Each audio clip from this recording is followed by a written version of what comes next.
2024 Duels at Daytona. It is 2024, correct? I'm about to turn 30. All the years are starting to run together.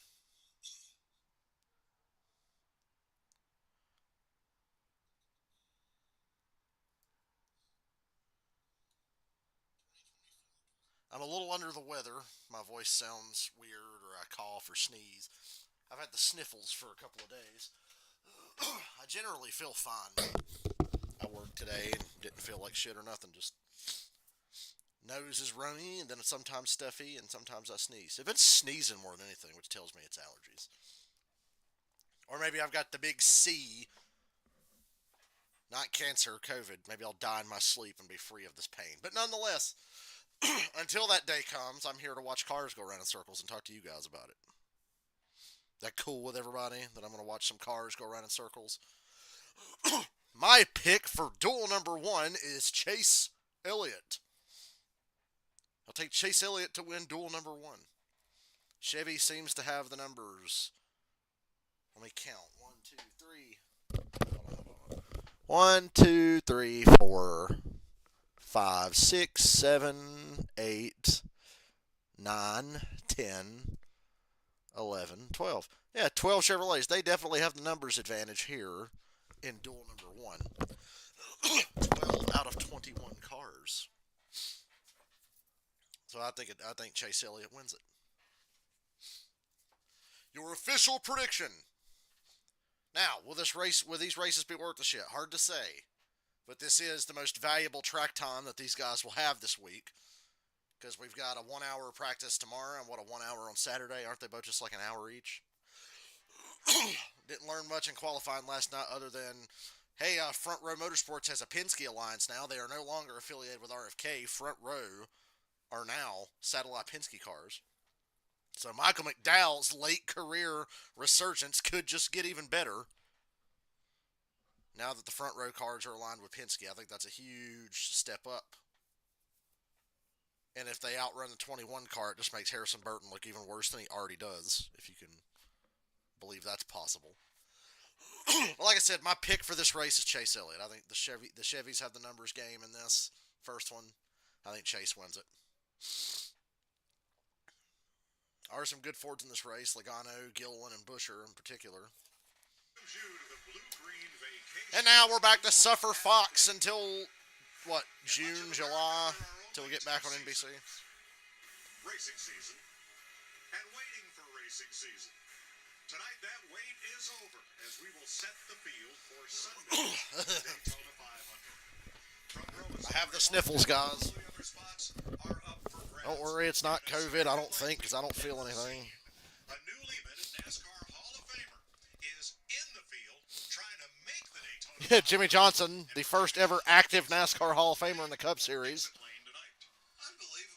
With arms wide open. Did I see Creed on his steering wheel?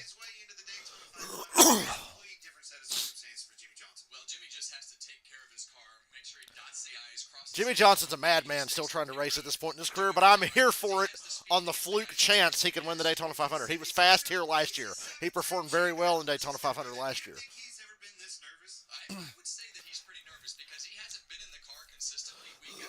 He hasn't raced at Charlotte last May. I was there. He was scheduled to make a few more starts, but pulled out because of, family issues. So I was at the last time Jimmy Johnson ran. He was fast at Charlotte and got caught up in a wreck.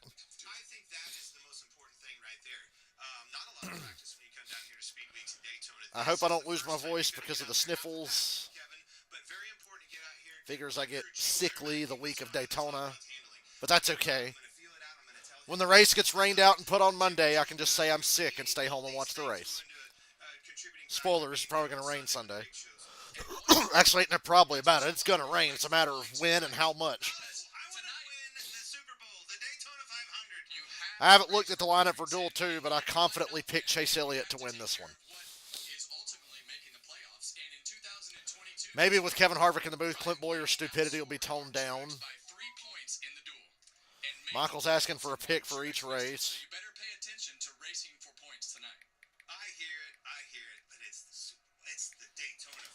Let me go to J-Ski real quick and look at the second duel lineup.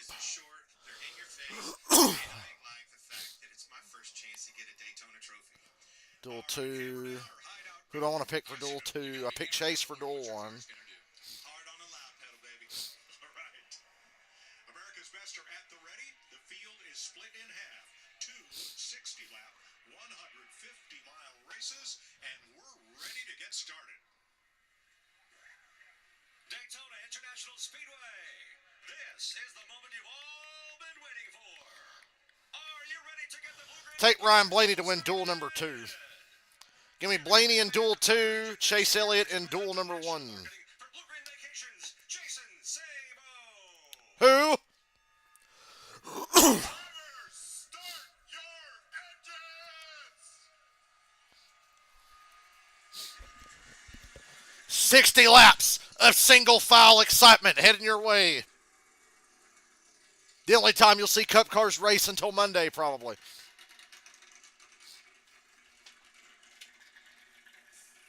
Weather Sunday still 2, 50, 60, 50, 50 to completely rule out getting the 500 in on Sunday.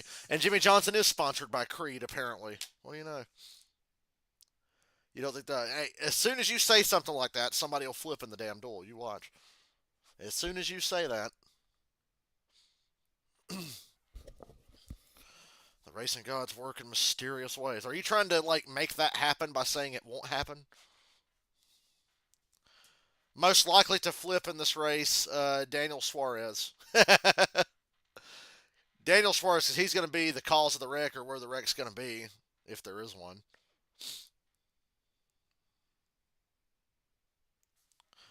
If I had to pick a winner of the Daytona 500, I would say Blaney or Bubba or Logano. I mean, there's a handful of guys I'd look at as favorites, most of them driving Fords. Toyotas really were shockingly bad in qualifying yesterday. I mean, that doesn't really mean much. You can still race well and not qual, but it was like shocking that none of them were that good. Not a single damn Toyota in the top half of the field in this first duel. Jimmy Johnson has to make the race through the duel, which I'm confident Jimmy can. He was good here last year when he ran. Got wrecked like most people at Daytona. He got wrecked in like overtime. He made it all the way to the end of the race and got taken out.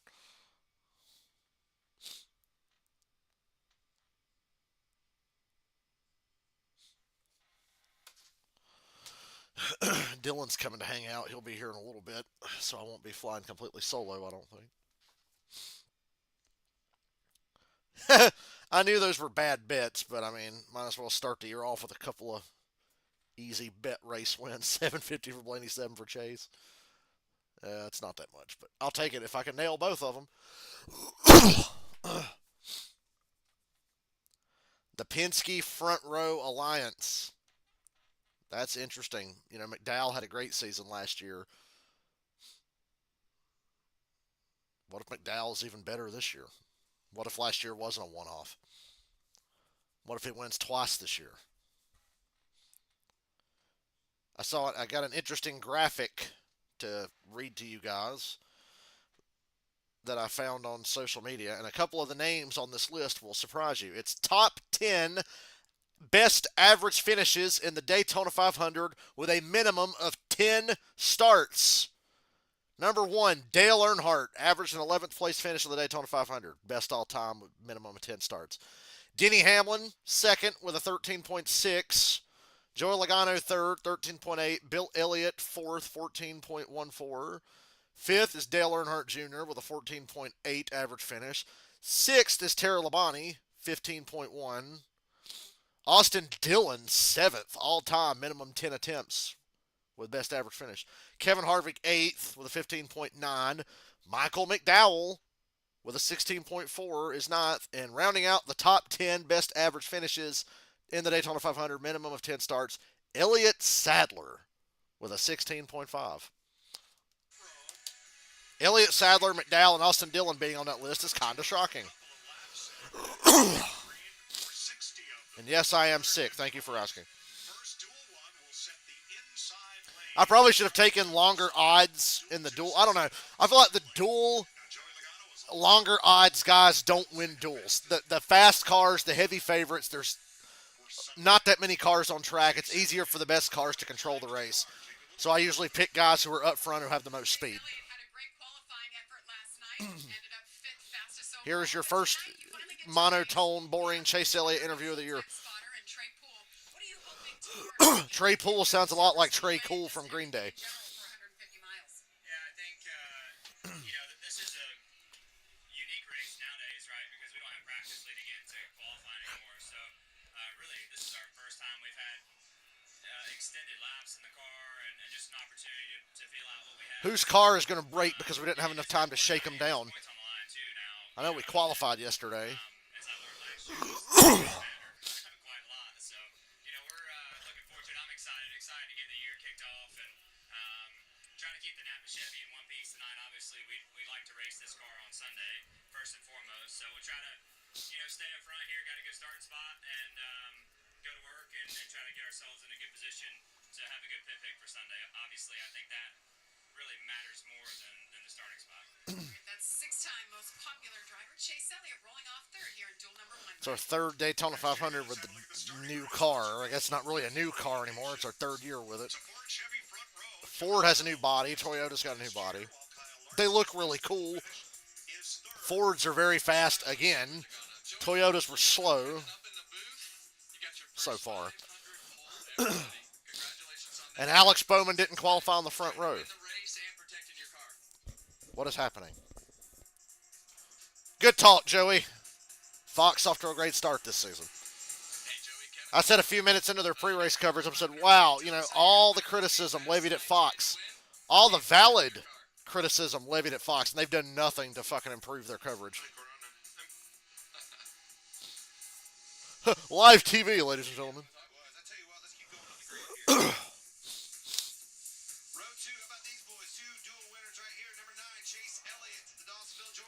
Chase Elliott knows how to win duels at Daytona, so I'll take him to win another one.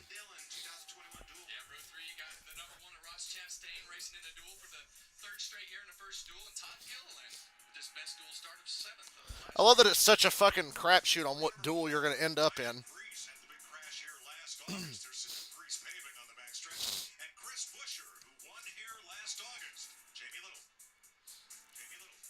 Jamie Little. Jamie Big.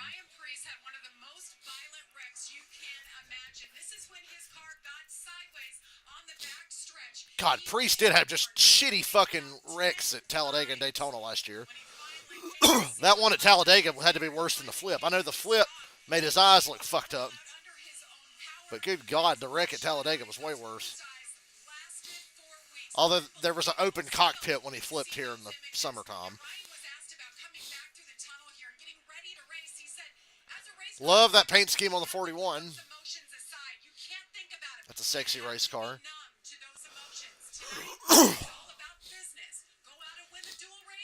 I'm sure these duels won't be worth a fuck, which sucks because I've been waiting all day for them. Thought about watching the race all day long. I'm very tired because I didn't sleep worth a shit last night because I'm kind of sick. I hope I'm just so tired tonight I have no trouble sleeping.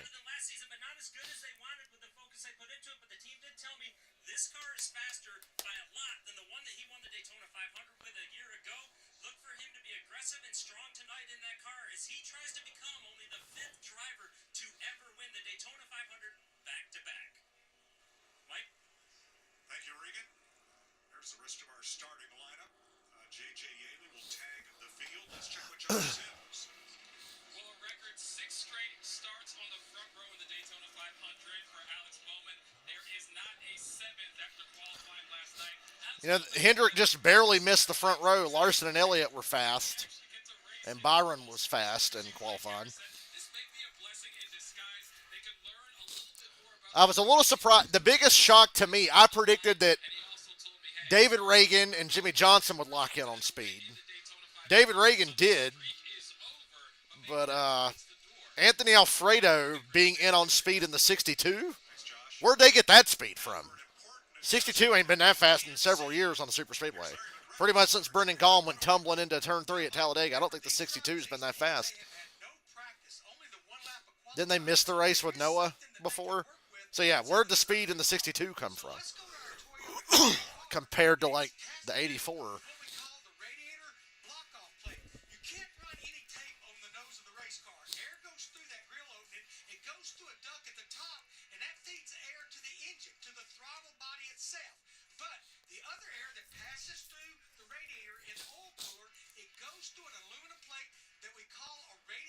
I just don't understand this without Tim Brewer to explain it to me. That affects downforce as well as drag. Now, this is something that teams can play with. More hose, less hose, bigger hose. You may run a different block-off plate tonight than you ran last night, or you will run into 500. And guys, Lots are out on the pace car, and we're going down the backstretch. Where's the new pavement at? I like how there's still a shit ton of grass down there. the draft, Mike, Clint, Kevin. Thank you, Larry. Leading the field, the new Toyota Camry XSE. Showrooms early this summer. Enjoy today and tomorrow, because after tomorrow, there's rain in the forecast for the rest of the weekend. So hopefully we'll get a good truck race. We'll get these races tonight. And maybe we'll get lucky on Sunday. I can't help but be pessimistic when we had like 3 Daytona 500s in a row affected by rain. 19, 20, and 21. He answered all your questions anyway, Kevin, huh? Yeah, well, that's We've had 2 good ones not affected by weather, thank God. So, yeah, I guess we're due to get back to being rained on Sunday. about his race car. NASCAR's not too early to move up the Daytona 500 by an hour on Sunday if you want to. Find all these guys. He's It's not too late either. the little man on the totem pole. A lot of Chevys in it. Some 12 Chevys, 4 Fords, 5 Toyotas. Pace car is in. They come to green at Daytona, and we're racing. Hooray. Green duel. Car turn left, 60 laps.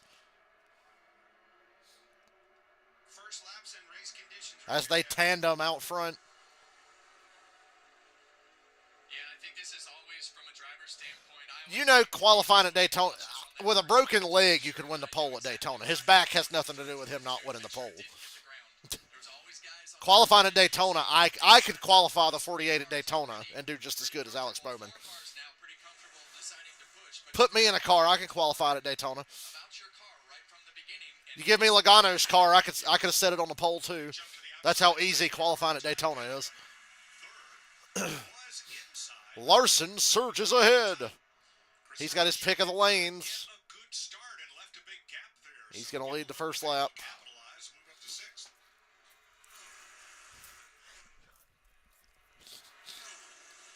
The last 3 years, Duel 1 has gone caution-free the entire 150 miles. Duel Oh, we got a car. I'm kidding. I was just fucking with you because he said the last couple of years, Duel 1 has gone caution-free. So I just wanted to freak you guys out. for the Daytona 500.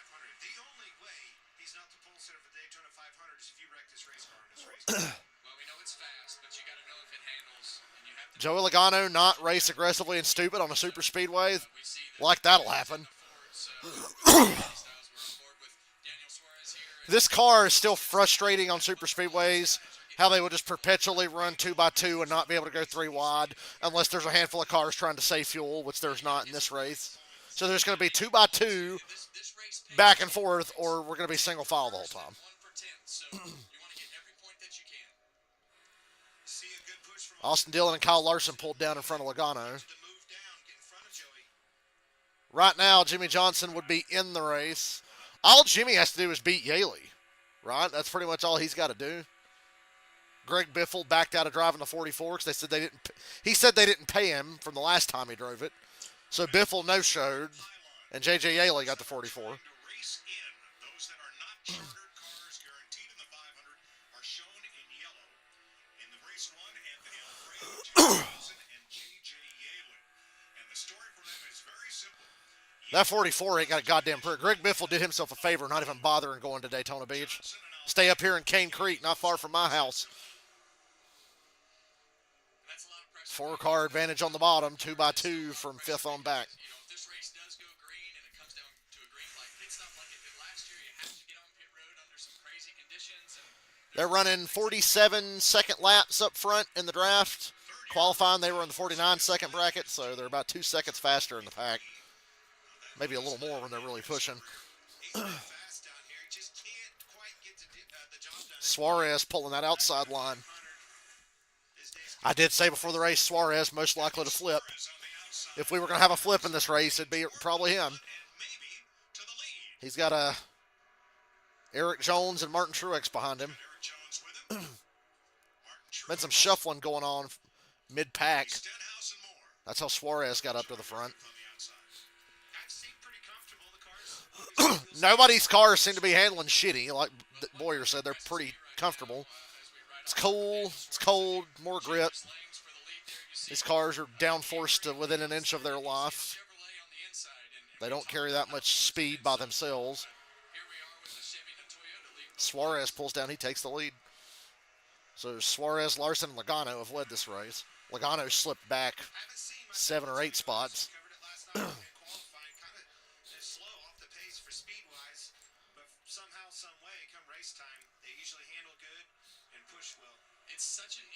Now Eric Jones takes the lead. In a Toyota. The 43 is a Toyota. That's going to take some getting used to.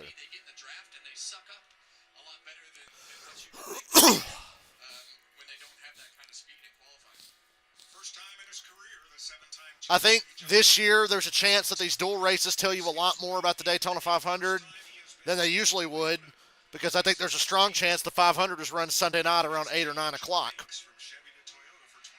And at the very least, it's going to be cloudy and not get above 60 on Sunday if it is ran during any daytime hours. But I think there's a strong chance that we see a Sunday night race. So definitely pay attention to who's good here tonight. I bet these guys have already been looking at the weather saying we should pay more attention to this duel than we usually do. I liked it better back in the day when the duels were in the afternoon myself, mainly because I liked leaving school early to come home and watch them.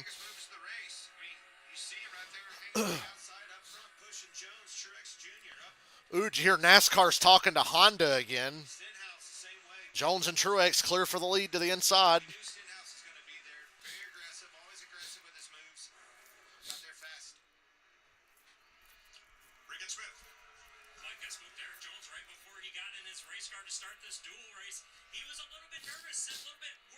This new Toyotas look so cool.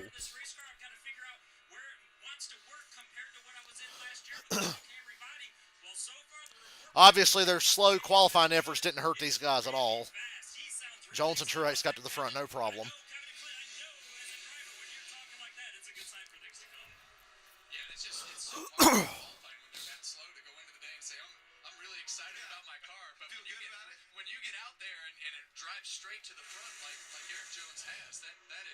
That is a great feeling, and we look at the Camrys that are leading the field, and the front of those cars, as you see right there, is a lot flatter this year on the front of Eric Jones's car. You can see, and that's meant to push better on these super speedways. Dylan's on the way. He's making a Burger King run before he gets here.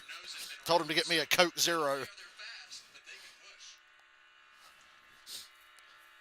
I think these new Toyotas are going to be great on the super speedways. I just hope that they don't give up speed on the intermediate tracks for, better push and more speed on the super speedways in the draft.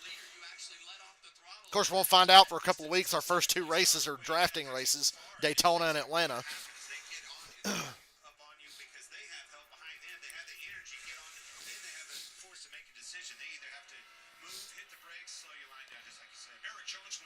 There's been a lot of shuffling in the field. There's just not a lot of action. The whole field's just 2 by 2. 2 guys get pushed to the front. Then the next 2 guys in the outside line, they get pushed to the front. Then the next 2 behind them. Pretty soon, Jimmy Johnson will be leading this thing. Jimmy's 3rd in the outside line, knocking on the door of the top 5. And we have our first annoying commercial break of the year. But, commercials are a part of the deal. Jones, Truex, Larson, and Logano have led. Logano's fallen out, which he's got nothing to race for except bonus points and pit selection, because that's on the line here. Your pit selection, and you get stage points if you get top 10s in your duel.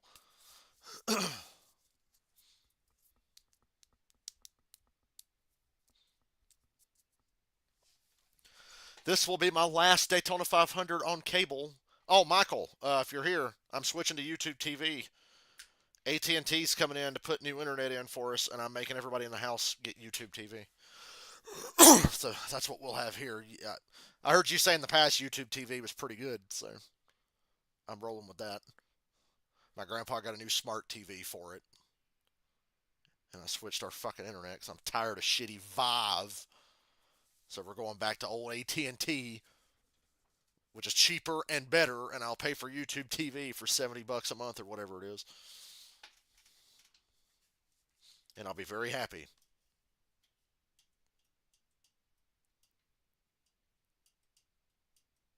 And Ricky Stenhouse Jr. has taken the lead at lap number 10 during the commercial. He slipped in front of the 43. I don't see if he dragged Corey. He had Corey pushing him, and I think Jimmy Johnson was behind him. I was very confident Jimmy's going to race his way in. You know, you can get taken out here real easy, but if this race just goes the way it's going now and how it's supposed to go, Jimmy Johnson will make the race, no problem.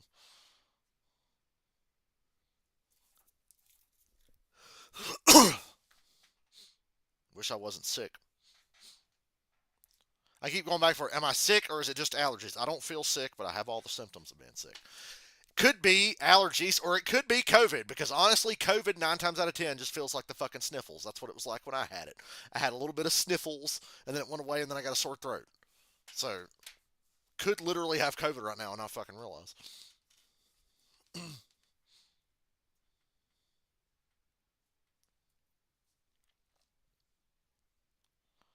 I work in a COVID factory, so it wouldn't surprise me if I fucking had it, but I don't feel anything other than runny nose and sneezes. And my voice trying to hang on.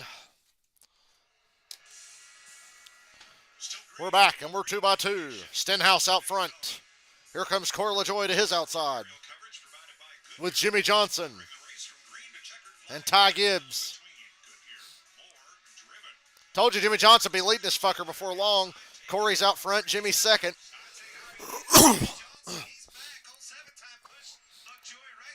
Jimmy said last year, you know, this next-gen car is very different, but on the super speedways, it's basically the same damn thing it always was. You just can't really get 3 wide very well with it and make a lot of ground. So he said, you know, the same principles apply. There's not much difference at Daytona with this car than there was with the old car. Because you're just running wide open and pushing people.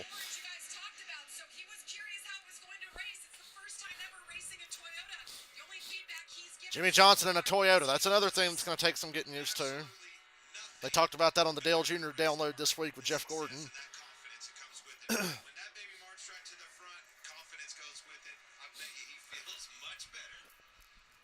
I'm amazed how this pack has just stayed together. There's like 20 cars in this lead pack. There's only like one car that's not hanging on. The 44 is the only car not in the lead pack.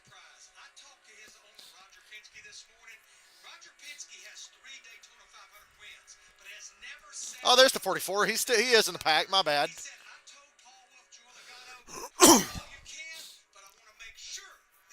It's the 62 that fell out of the draft. Okay, well, they're locked in anyway. So, yeah, it's actually Alfredo who fell out. Old Fast Pasta was fast this week. So fast he ain't got a race tonight.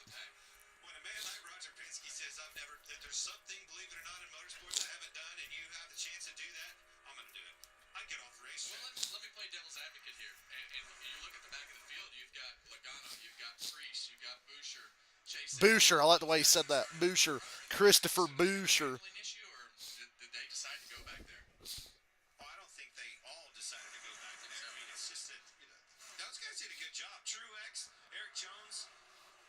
Wonder what the pit strategies will be. Will there be guys who split this in half? Will there be guys who run long?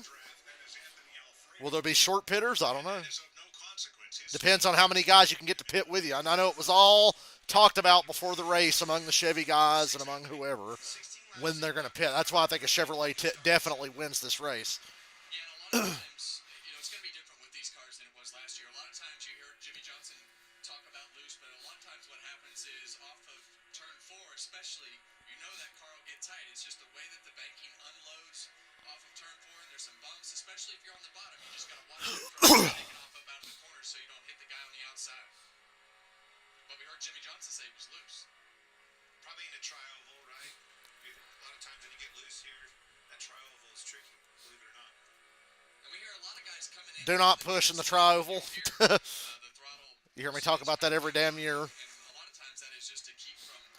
But that doesn't stop guys like Suarez and Stenhouse from doing it. This race, they're going to be more aggressive in the spacing of trying to save fuel and trying to stay off the car in front of them to go back to pushing the cars in front of you to try to make time and move forward. Big push on the outside for Johnson. I think he got loose off the 2. That gap, he's having a little bit more trouble.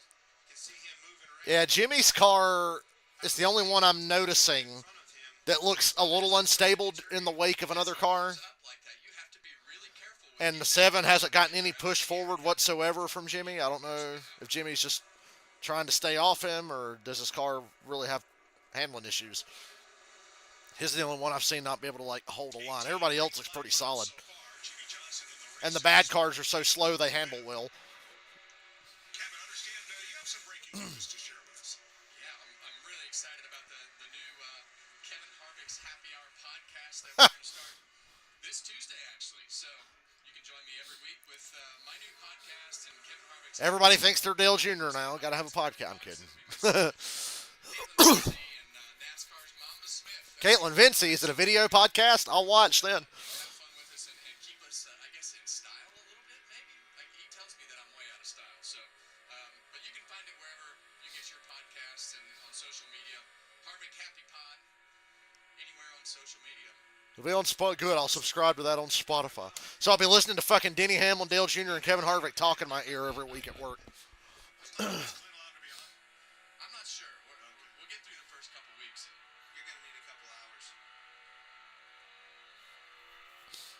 Jimmy looks loose on that outside. Been watching him, having trouble like getting into the corner, starting to lift that, get away from him a little bit, protect his position, trying not to put himself in harm's way. So if you're wondering where are the Fords, well, there are only 4 of them in the first duel. The second duel is stacked with them, just as this duel is stacked with Chevrolets. Stenhouse pulling that top line with him now. And that makes it tough for the Fords because of the fact that Few more cars stacked up in the outside line. The bottom line's breaking up a little bit. to try to work together and put Didn't hurt him much there. to get to the first pit stop and then get to the end of the race. Joey's been working on doing that, just what he had. Finally got a gap there between first and second on that bottom. Took the hole. Now he moved back up for the block. Joey's making the moves. Stenhouse. Oh, Corey. Corey fucked up. Corey tried to go to the bottom and follow Stenhouse. He got put dead in the middle. He's going to the back. Yeah, now he's got to start over. Like a hot dog flying out of the bun. And there just was not enough room there That was a mistake. as well. Well, he made a block. They were coming. Damn, you got passed by the 44. You know you fucked up when you look up and the 44 is passing you. That gap had already closed. All the way to the back. Unbelievable. It's jumbled up the field. They're 3 wide back there. He's got a little help there with Ryan Preece and Joey Logano, but doesn't seem like either of them are too interested in going forward at this stage. 21 laps. We're a third of the way there. 60 right now in the What time is the truck race tomorrow?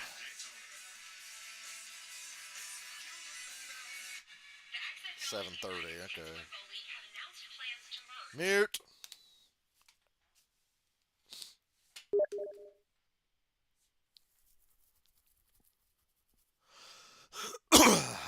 Excuse me. Dylan, where you at with my Coke Zero?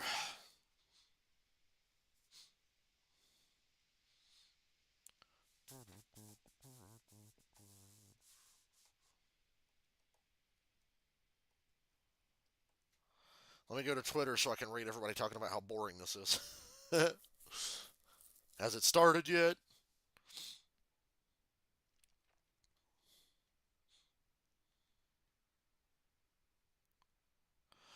I saw somebody posted, they said, oh my God, Black Flags Matter's new video is literally just a Wikipedia article. I'm like, you guys are just now noticing that that's what he does for his videos? He reads Wikipedia articles? Like, somebody just now figured that out?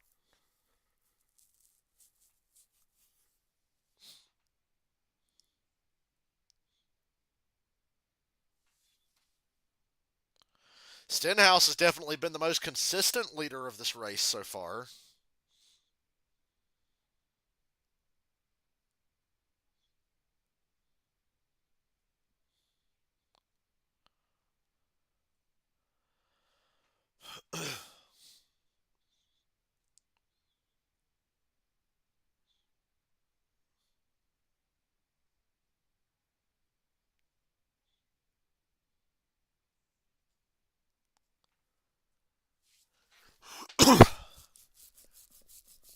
I gotta shave this shit. My fucking face is itchy.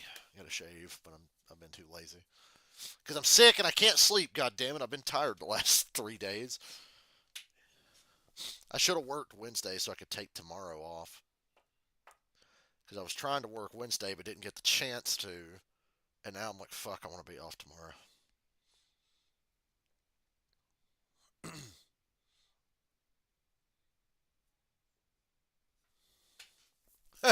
I like that commercial. It shows Ross punching Noah in the face. I like it. I wish he'd do it again. Hit him fucking harder this time. Little dipshit can take a punch. I'll give him credit. Trucks at Daytona. I guess I'm streaming that tomorrow.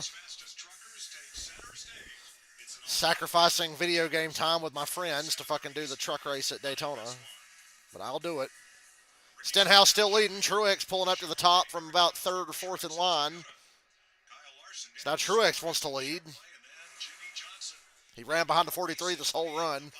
Now he's made a move. And we're still just 2 by 2. Pop out a line back there to lead that top line, and they're definitely making some ground forward. But that's what you want to do. You want to strategize. When do I pull out? When I'm running fourth or fifth, third. When do I want to pull out and be the leader of that line that's coming, so that you can do exactly what Martin just did to be the leader of the race? The flip side of that is Stenhouse saw it coming. He wanted to move up, elected to stay down. I think Oh, hold on. I gotta let Dylan in. Ah, my headset. Trex's car is extremely fast. Pretty impressive.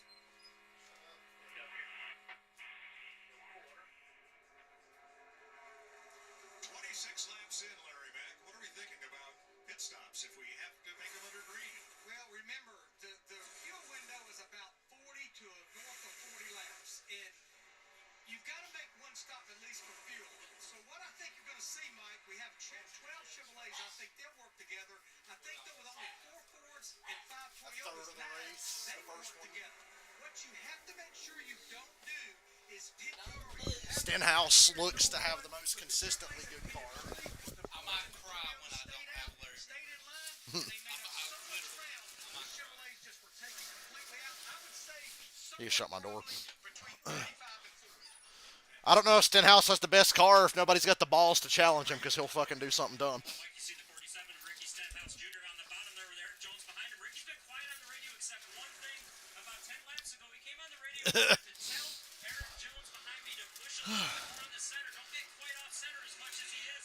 Here's Jimmy Johnson. To be fair, Larson's up there too. He usually gets caught up in shit. Jimmy Johnson in a Toyota, but he's pushing a Hendrick car. He's a double agent.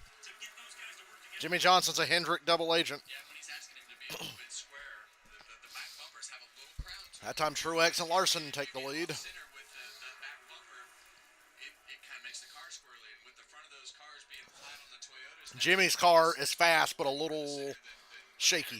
Jimmy's nose is a little flatter than it was a lap ago. He just gave Kyle Larson a little boot down the straightaway. And there Larson nestles right up against Martin Truex. If Jimmy Johnson wrecks Kyle Larson, will him and Jeff Gordon be fighting on the backstretch after the race? That is on the bottom behind Stenhouse as they got in the corner. Hey, look, that's where the Clash should be run. The little short track they'll set up on the backstretch for the modifieds. yeah, this is really when this race starts to play out, especially if it's going to go green. And right here we see Kyle Larson's hood flapping up in the air. And that's when, as a driver, you know you're doing a really good job staying on that bumper as close as you can and pushing as when that He's good. hood flap comes up like that, all that Keeps Boyer from being as annoying so far. Tell me something really interesting. I'll do my Clint Boyer impression. Eric Jones won at Darlington. Now, how do you remember that? Come on. Come on. Who remembers that? Hey, that old hot rod's tuned up. I tell you what, if the juice is worth the squeeze. I think he's doing exactly what's the latter part of that. I think he's moving up, trying to slow their speed down a little bit with the side draft. With Harvick in the booth, Boyer kind of sounds like he's at a funeral. Boyer, how do you feel now that Jimmy Johnson has won at Toyota and it's coming out the bottom of the hood instead of staying over the top of the hood?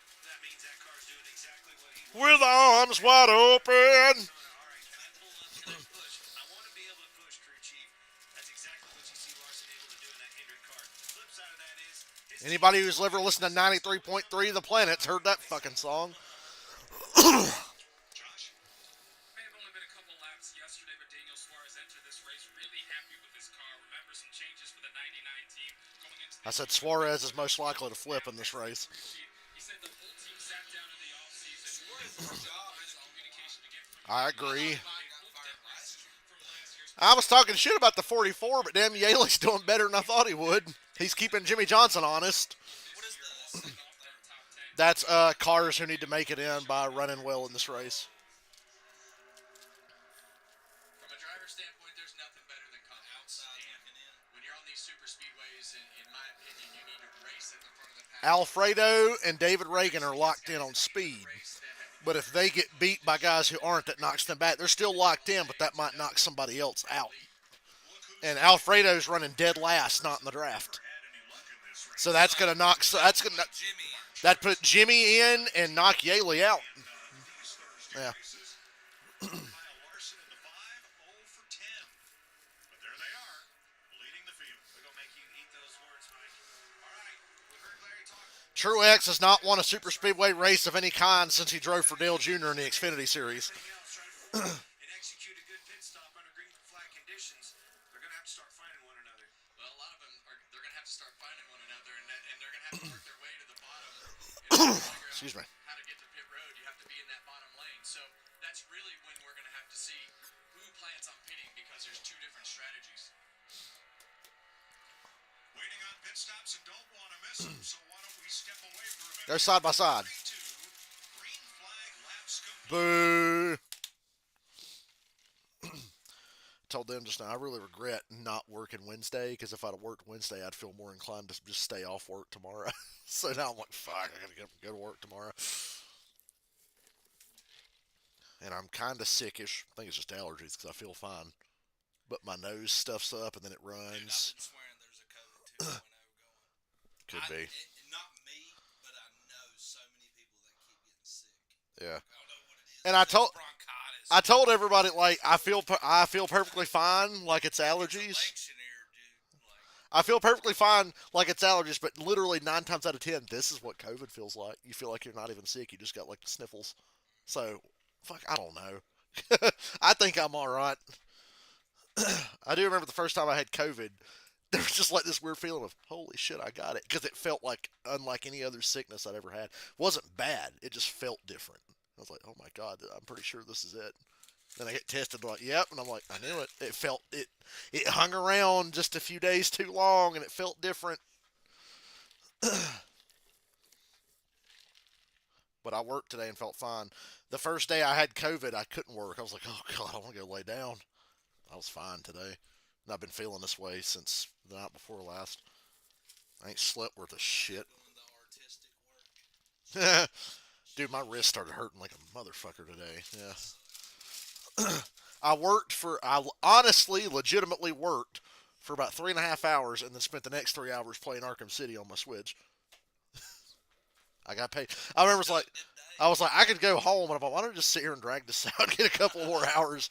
So I went and sat in one of our rooms that we're going to do and just set my Switch up. By the way, every race that we talked about, even the edition Bristol night race, Yeah. I think it was. Spring or not, all whichever of one. them's good. All right. My boss was like, don't request them off, just remind me. And I'm like, oh, he said, because I know there'll be races. I know you'll need Mondays off. Yeah. And I'm like, cool.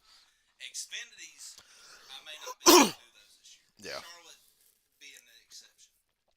The Really? Outsiders, probably not. Mondays are going to be my days I get off. Guaranteed. Mhm. So, any race that's a Sunday night, Sunday, I'm off Sundays anyway, so Saturday night being the Bristol race, any of those, I'm good. I know Bristol Night Xfinity race is a Friday race. You probably can't do that one, can you? When is that? Oh, God, Is September. that the March or September? September, because I think that's when Junior's racing. Okay. If it's that far ahead, Junior said last he told week. me, he said, don't come to me 2 weeks ahead. I'll be there anytime. Junior said last week he wants to do Bristol, and he hopes that's the one. And then he said yesterday, we've got one ready, and he says, I'm excited to tell everybody what it is again. So, Catch on fire. right. He finished 4th the other night in Florence. That would have hurt my heart to been there last year and been like, oh, Junior's going to win. What's going on? He's on fire. Standing in the fans going, what's going on? You know pit stops are coming when everybody gets out against the wall and just rides. And Stenhouse is like, no. Very good reminder for all these guys out here. I promise you the crew chiefs are reminding that spotter, do not speed. How much you want to bet the whole field pits together? Yeah, you There's 9 Chevrolets and like 7 Fords and 5 Toyotas in this race, or whatever the fuck the number is. Truex, Johnson, Gibbs, Reddick. I think it'd just be smart for everybody to all pit at the same time because there's so few cars. Single car, single lap qualifying. So entering pit road at speed, how tough is that going to be? They'll probably pit with about 15 to go. All those Chevys could stay out. Look at all the Chevys. Yeah, they might be able to stay out. If they want to stay out and stay single file and run longer, they could. I forget what strategy it was won the first duel last year. The first duel last year went caution free, and I forget what strategy won it. Whoever ran long or whoever pitted earlier. Driver's probably got a sticker somewhere in the car that he's untaped and uncovered, and that way he knows when they're going to hit, so we don't have to see it on the radio. I'm so glad you said that. That being said, I kind of got used to him when he started doing Xfinity races, but hearing him while Cup cars are driving, it's weird. Foreman and trying to connect. I don't see it. What are they going to Shane Vangesbergen's racing Friday, Saturday, Xfinity race for Colleague. He's an extra Colleague car on Saturday. I feel bad.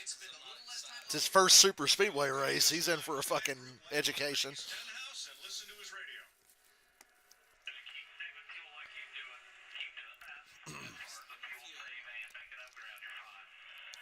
Wait a minute. Save fuel on a race where everybody has to pit. Do is they want to have a quicker pit stop, so when That's true. they come in, they can spend less time putting that fuel can in there, and Does that car say taking boost? tires, and they're going to Can't see it. He's cheating. He's got boost. They put it on the hood of the car in plain sight, telling you what he's got. Boost. so usually it's going to be somewhere around 70 to 75%, depending on where you are in the pack. Well, right now, the happiest driver in Daytona is Eric Jones' teammate Jimmy Johnson right alongside him.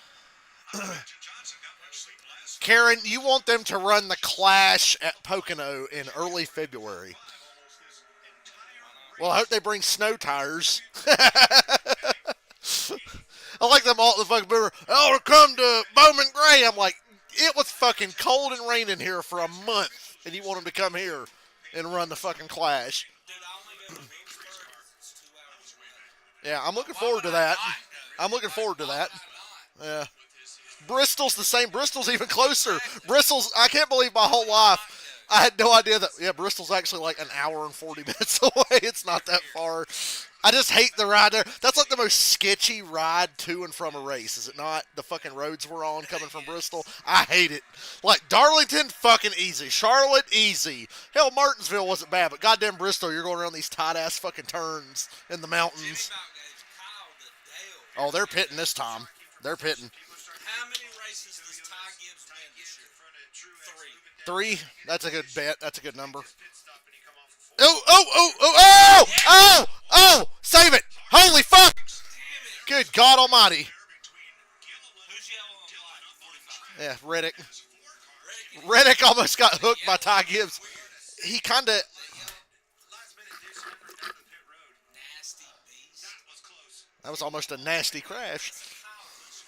That was our first holy shit moment of the year. Kyle Cush is back. He got his 3 Cheese sponsorship back. Who's the Toyota that didn't Truex stayed out? What the fuck you doing, Truex? This pack ain't going to run. Jimmy might be in trouble. Jimmy's got to make the race.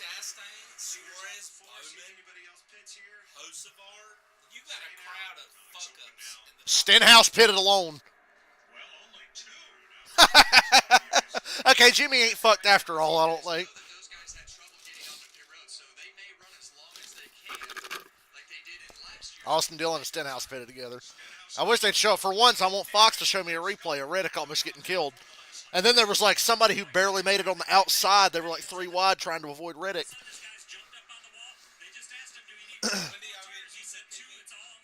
February 27th when we're switching. Yep. Because we had already paid for this last month of that bullshit, so I said, I might as well finish it out.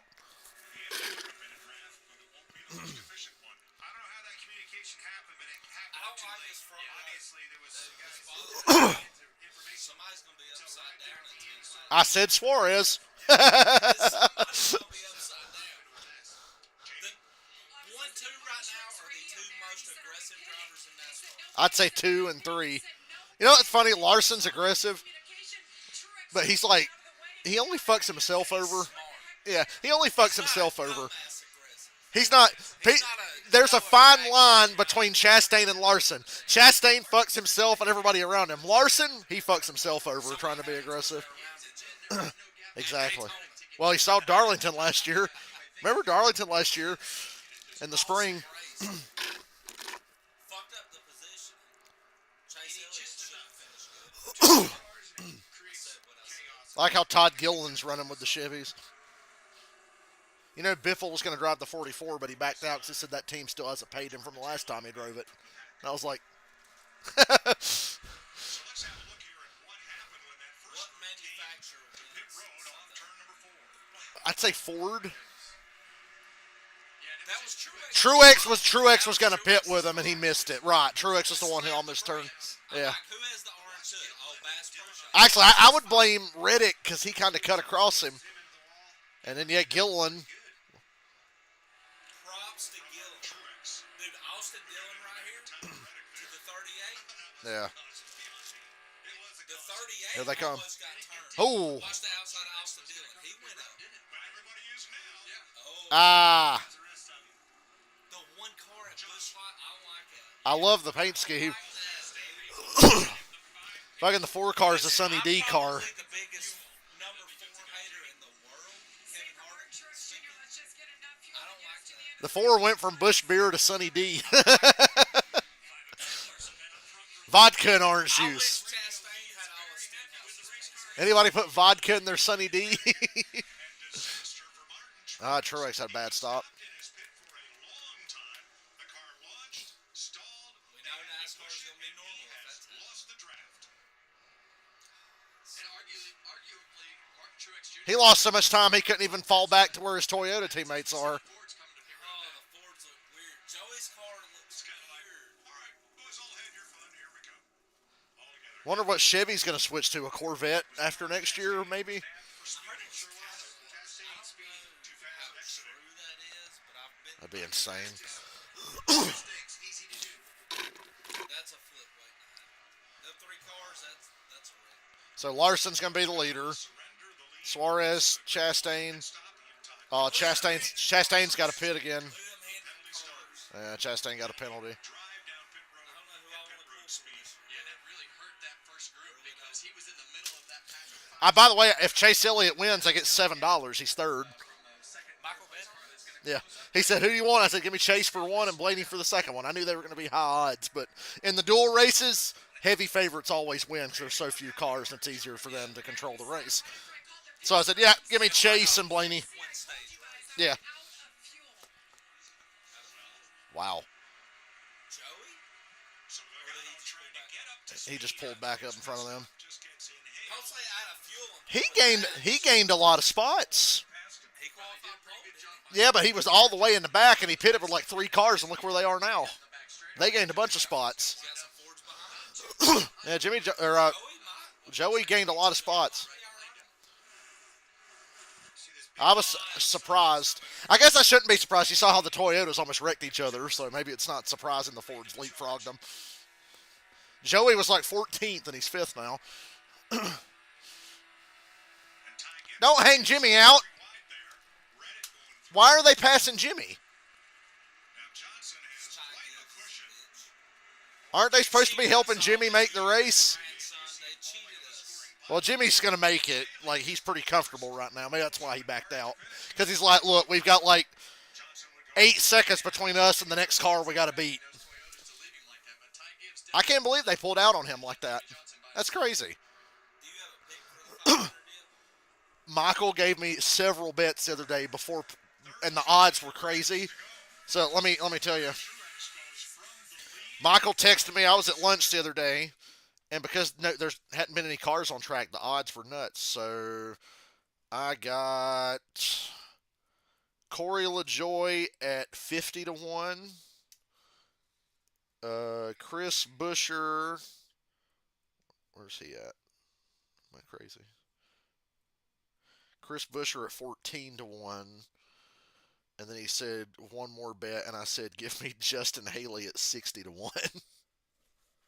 So yeah, that's not a bad one, I don't think. There's a few I was looking at. I was looking at David Reagan at 70 to 1 because he's fast. I said I was thinking David Reagan, He's gonna be one of those guys with 3 to go. He's gonna turn too hard. McDowell 35 to 1, Austin Dillon 30 to 1.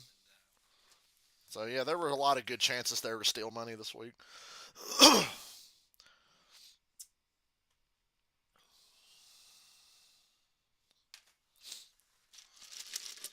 If you're picking like heavy favorites, Blaney or Logano. I think I can pick Ford. I want to pick Joey, but dude, I hate him so much. I don't want to cheer for him. Exactly. But realistically, oh yeah, he's got a shot, obviously.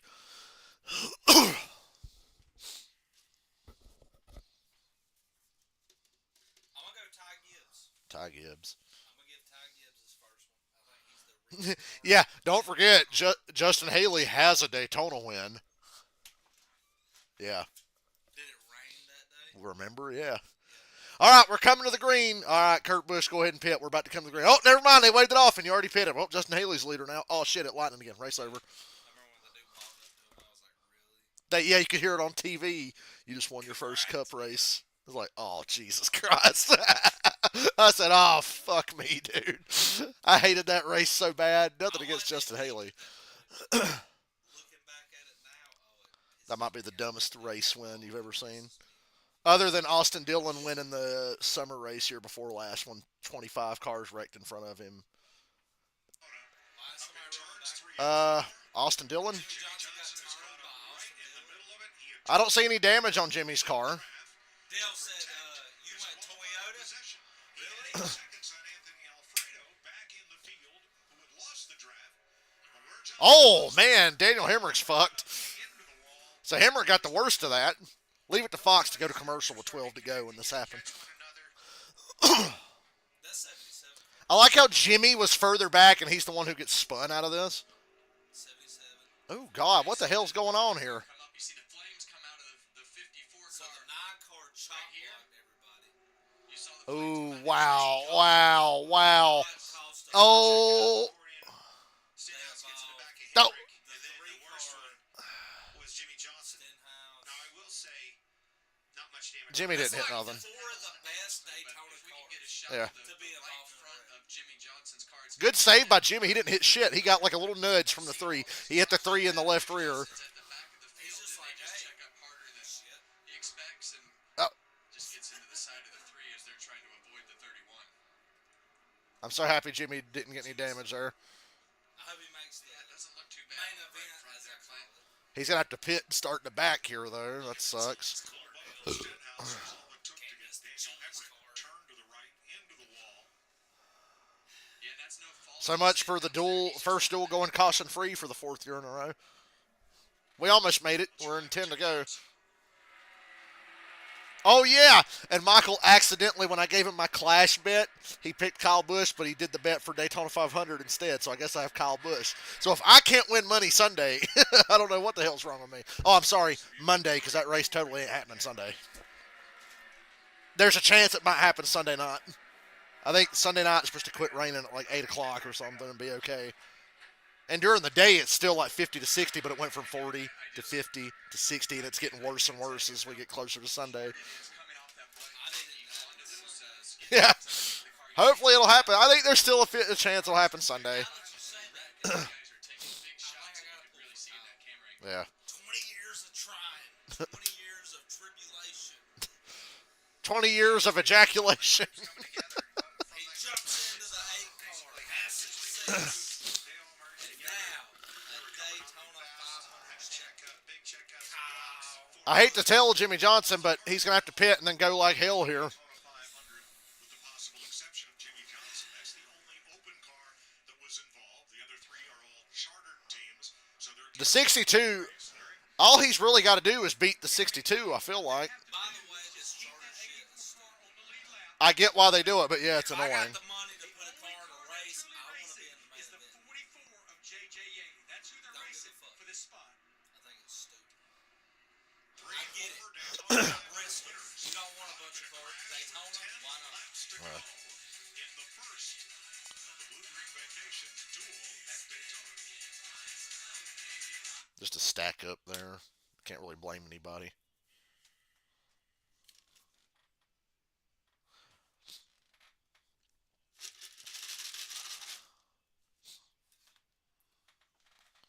Who's your too early to tell champion favorite? Ty Gibbs. I'm kidding. I ain't gonna go that far. Joey Logano. I think Gibbs makes the playoffs this year. I think he wins a couple of races. I don't like him, but I hope he does. Fuck me.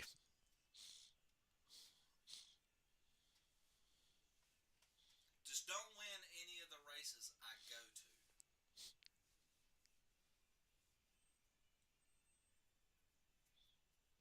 I don't want to ride home sulking because fucking Ty Gibbs wins at Darlington or something. Bitch about it. I was only going to bitch if he won that Xfinity race at Charlotte we were at last year because he was kicking their ass early. And I was like, this sucks. I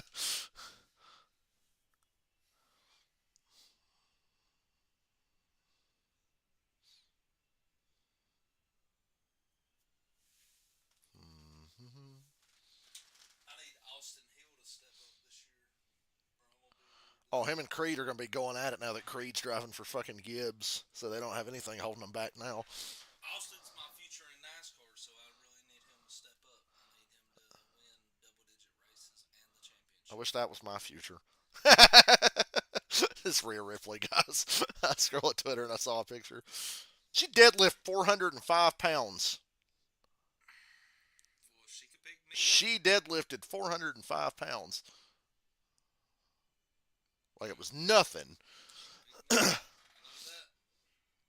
I saw that shit at them the live events where like the Judgment Day gets beat and like Damian Priest is acting like he's hurt and Dominic goes to pick him up and carry him out, but he falls over and acts like he's too weak, and Rhea comes over and picks up Damian Priest's big ass and he's laying there like this and he looks at the guy in the front row and he goes he like winked, he's acting like he's injured.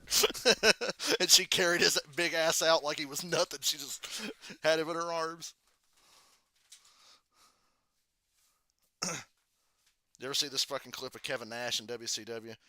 He's faking well, he legitimately had a leg injury, but this is how he reveals he's coming back. Hold on. Oh my god. That's fucking great. That might have pissed me off. He comes out in a wheelchair and a blanket, then he just gets up and he sees it's a fucking fake leg. Who will be in it? Who will have a chance to win it? Now look at our scoring pylon. Does Priest Not go shown is upside Anthony down? Alfredo That's the first, because he was the Not where he did last time they paved that part. qualifying last night. JJ's ahead Jimmy of Johnson was second. Yeah, because Jimmy had to pit. I knew Jimmy was going to have to pit there. The scenario we have right now, Yaley would make the Ain't no damn way that 44 is going to fucking make it over Jimmy Johnson. Ain't no way. Is it one spot makes it? either racing his way in or falling back on his Depends on where the 62 runs. Yaley's only chance to be in the 500 is to stay ahead of Jimmy Johnson and Anthony Alfredo. So both of them. And now there's only 7 laps to go. So Jimmy knows he has to Ooh, I can sneeze again. Haley knows he has to go and stay where he is or go forwards, and everybody else wants to try to win Ugh. this race. And right in the middle, Sneeze already, goddammit. trying to get ahead.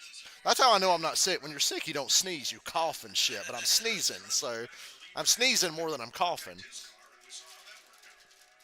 Everybody knows when you're sick, you go and cough like that. So Watch Joey Logano in the 22 here.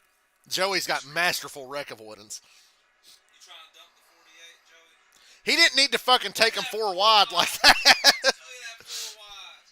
Damn. Closer than I want to So be. Joey That's what I got. Kinda. He didn't know they were 4 wide. I'll blame Joey. I blame Stenhouse. I'll blame Joey. I can deal with it. All right.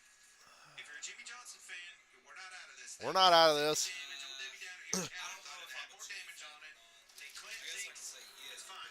See, they call him Jimmy the Juggernaut Johnson. Remember that YouTube video of that guy yelling in that NASCAR 2011 lobby? They call him Jimmy the Juggernaut Johnson! First thing I can tell you is the crew worked on the car none. And when people try to talk shit to him, he just starts going, Jimmy Johnson! Jimmy the Juggernaut Johnson. We gotta just start at the What was it Tony said that? Tony Stewart and Ira, you guys shut the fuck up. But as fast as his car has been, I've been in lobbies where I want to say that. We're just like, shut the fuck up. More smoke than usual out that left tailpipe of Jimmy Johnson. Well, don't jinx him. He's only got to make it 6 laps. Champion and a Hall of Famer this nervous never. He just had to get spun out in that fucking mess. It'll be 6 to go when they come Jimmy Johnson just had to be the one to get spun out there. Who won the NASCAR championship the last time the Chiefs won the Super Bowl against the 49ers? Kyle Busch. Chase Elliott. Chase Elliott. Oh, I was. No question. Well, that was 2019 season, so. Exactly. Uh, Chase Elliott, 2024 champion. and we're going to have our second global pandemic. Get ready. Lockdown's coming. I hope not. Hey, Hocevar's up here. All hover cars in the mix now. There's a lot. Okay, between Suarez, Hocevar, and Gibbs, some stupid shit might happen here. And Larson, if we're being honest. Yeah, Larson, Larson's got a black cloud hanging over him on super speedways. Dude, that top 8 says somebody gets up. Jimmy's got to beat that 44. 54 car of Ty Gibbs on the bottom of the Latch onto that fucking 19 and push. 9 car of Daniel Suarez. See right there on that outside. I picked Chase to win. Come on, Chase.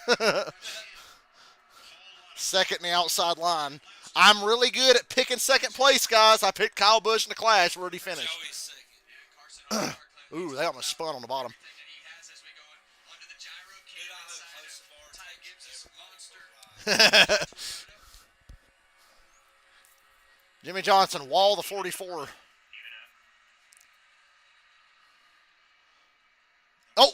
Oh, Hocevar! Ugh.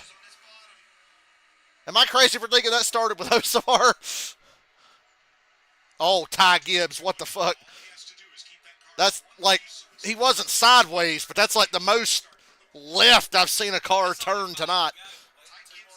The 77's going to hook Joey so hard he might miss a few weeks. Jimmy Johnson, come on, Jimmy Johnson.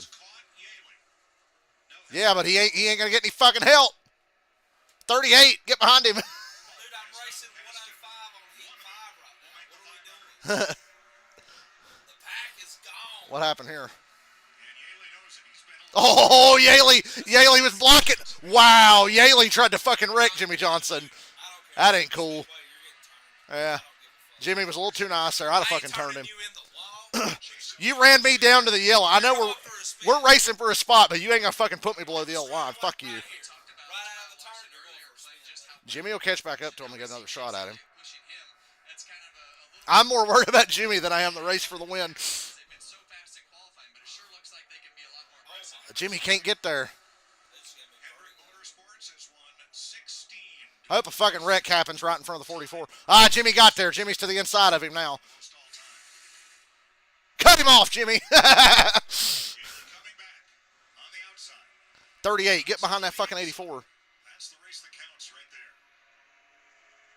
Neither car Come on, Jimmy. I hate that Jimmy ran so good all night and he got spun out. Now he's back here racing this jackass.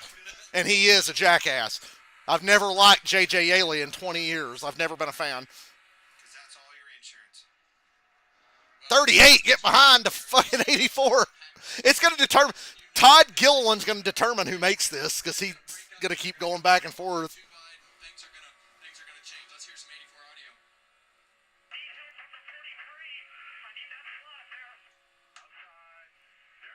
audio. Push. Jimmy Johnson pulls ahead 2 spots on the 44 for the moment. But is he in a position to be of any help I don't think he is. to the 84? Jimmy can't stay with him ever since he got spun. He'll pull up and then he just loses them immediately. Larson and Suarez, Gibbs and Elliott. And look at It ain't enough though. It's going to come down to the last fucking lap. 1 lap to go, sponsored by Ooh. Ooh, Jimmy. Joey Logano. It really I hope they get racy up here in this outside line. That'll help the bottom. they know they have to push and shove handling on the I think Jimmy sensed the outside line's moving, so he went up there behind the 44. really slowed that lineup on the Get a big enough run. Neither car is strong on its outside. Leave him hanging. Johnson is going to have to make his own lane to hold on to Yaley as they battle for the lead up front. Larson What camera cut was that? is out ahead. Elliott made the move to the bottom. Went for the win. Oh, Reddick! Reddick's going to win it. Well, it depends on the push here. Oh! Whoa! Whoa! Stay low, Jimmy. Stay low. Stay low. Stay low, Jimmy. Stay low. Stay low, Jimmy. Oh, that's big. Punch! Punch, Jimmy. Punch! Yes! Woo! And Tyler Reddick wins the race, and I finish second. What a surprise. Not Chevrolet. When I saw Larson get strung out, Yaley thought he was pulling out to make some kind of move, and he followed. Yaley's an idiot for pulling out of line. If Yaley stays in line, he makes it. Oh, yeah, Tyler Reddick won. I finished second again. Hey, guys, I'm 2 for 2. I'm 2 for 2 this season. Kyle Busch in a clash. Elliott here. Larson went front row to 9th. And we talked about how slow the Toyotas were in qualifying, and Reddick wins the race anyway. Reddick, Jones, Gibbs. They call him Jimmy the Juggernaut Johnson. He's going to win his third Daytona 500. Well, it's all about the timing of getting yourself Woo! on the right line, and sometimes you make the right moves and sometimes you don't. But tonight he made the right move. Oh, hold on. I want to watch the replay of this. Because I was watching Jimmy Johnson more than I was the front. As soon as Tyler Reddick feels like Reddick got Larson loose here. Or was it? No, it was Bowman. Because he made the move on Larson. And then watch Larson just get loose. 48 didn't even touch him, dude. 48 got as close to Larson as he could without touching him, and Larson jumped sideways. of Kyle Larson got him loose, And then they're 3 wide behind Reddick. the deal for Tyler Reddick. Hocevar finished 4th. But all that checkup And then I almost won $7 right here. back in the race because the 44 Would have paid for my drinks tomorrow at work. was on the outside. All right, let's watch the 84. 44 sees Larson jump out and goes to follow. Or the one checked up and he thought he could get around him, but nah, Jimmy was so smart staying right there. And you see Truex pulled up behind him? When Truex got behind Jimmy, it was over. Momentum, he had to go to the outside. That was his one shot, but no one went with it. Yeah! Seven-time champion. Jimmy the Juggernaut Johnson. Reddick started 19th. And go Tyler Reddick. Good for him. 23-11's going to sweep the duels because Bubba's going to win the second one. He finished Shut his up, fourth. you ain't That showing boy's me gonna make shit. a lot of noise. Bubba's going to win the second one, and Blaney's going to finish second. So I'll have 3 straight second place bets. I'm going William Byron. Jimmy Johnson. William Byron. It's easier to see his boy win. I don't appreciate Yaley trying to fucking shit on his ass a couple of times. Like, that kind of pissed me off. Oh, they shook hands. Yaley almost crossed the line a couple times, but he didn't. You know, they didn't do nothing stupid. Jimmy could have been the one to be like, all right, fuck you. Action over the radio across the line and made the 500. I think Denny wins the next one. That was pretty good. That was way more pressure than I ever wanted. That ended up being way more intense than I thought it would be. Thank you. And J.J. Yaley's got an Xfinity ride this week, doesn't he? Like, of course he does. He's been driving shitbox Xfinity cars for a decade now, so. Regan Smith. Race on Saturday, I'm guessing. Reddick seemingly out of nowhere at the end of that race. You start 19th, you finish first. How good does it feel to go into the weekend with this win in the duel? Yeah, it's a great way to start off the weekend. Man, this thing is a beast. It's a great way to kick off the brand new product that SUV's got. So go out and get some hard tea, have a good time tonight. I know we are. Tyler Reddick wins duel number 1. And Jimmy Johnson, he was nervous coming in, never been in this situation before, Jimmy. It almost looked like you were out of it, and then you weren't. Can you put this race into perspective for us? I can. I've never been in a position like this before, and I have such a greater appreciation for everyone before me that's tried to race their way in. And although there's only 6 more cars, I know at one time there were many more, but it's very stressful. Very thankful that we got this car I wish I in could the beat race. Jimmy's brain and be I like, knew the first "You half imagine was going too 15 easy. I years knew ago, there'd be a this is challenge what thrown it at felt us. like to be in the middle." I know, right? Fucking Jimmy Johnson had to poverty his way into the Daytona 500. Very competitive car, and we were just in the right spot at the right time when the checker fell. Congratulations. He came from Johnson. 20th to 12th. 21st time in his career. He was 20th at the white flag, basically.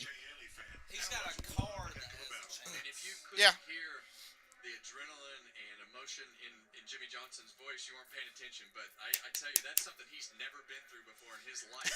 I never want to go through that.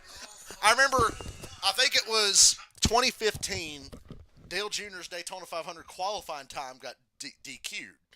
So they were like, actually, there's a fucked up scenario where Junior could miss it.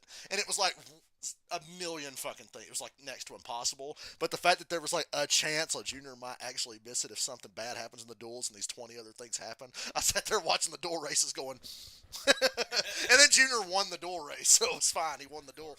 And I was like, oh yeah, he won the fucking duel. Go figure. It was either 2015 or 16. He won both duels 2 years in a row. But one of it was like, oh, there's this fucked up scenario where he could possibly not make it. But it was like a million things had to happen. I can't even remember what it was. No, I don't think there's a champions provisional for the Daytona 500. Because if there was, obviously Jimmy would fucking have it. He's the most recent champion. And he was racing his ass off there. So, no, there's no... I like it that way for Daytona. Because that was fun at the end. Watching fucking last place more than I was watching. Like, oh, Reddick took the lead. I looked up and Reddick was leading. I saw him make the move on Larson, and I said, Reddick's going to win. And I said, well, wait, here's Bowman pushing Larson. And then he got Larson sideways, and that was that. I'm starting to think that the All-Star race should be at Daytona. That's what Ryan Newman said. I know it's weird, but if you really think about it, put the best of the best. Give me 20, whatever your number might be. Yeah. 20. That's what the class was for like 30 years. Excuse me. Ryan Newman said it should be Daytona or Talladega. I remember Newman said they shouldn't do points races at Talladega. Shits like Ricky Denham, which I think he would be in the All-Star race now. But Yeah, because he won it. He won the 500 last year. You win. you cut the field in half and had the best 20 drivers on the field. I think Daytona would be. People liked the Busch Clash back in the day because it was only guys who won poles the previous season, and if you've won the Clash before, only pole winners, and it would be like 18 to 20 cars for like 20 laps. And then they're like, well, okay, we'll say champions make it too, and then we'll make the race like 70 fucking laps. And then sponsors started complaining, we want our cars in that race. Fine, everybody who made the playoffs the year before is in. So then it became like a fucking 25 car race. It was like pole sitters, and if you made the playoffs, and if you were a past champion or won the Clash before. I think when Junior won the Clash in 2008, there was like 28 cars. See, I And think it's like- the way that they do now, how you get into the All-Star race, they should do it at Charlotte.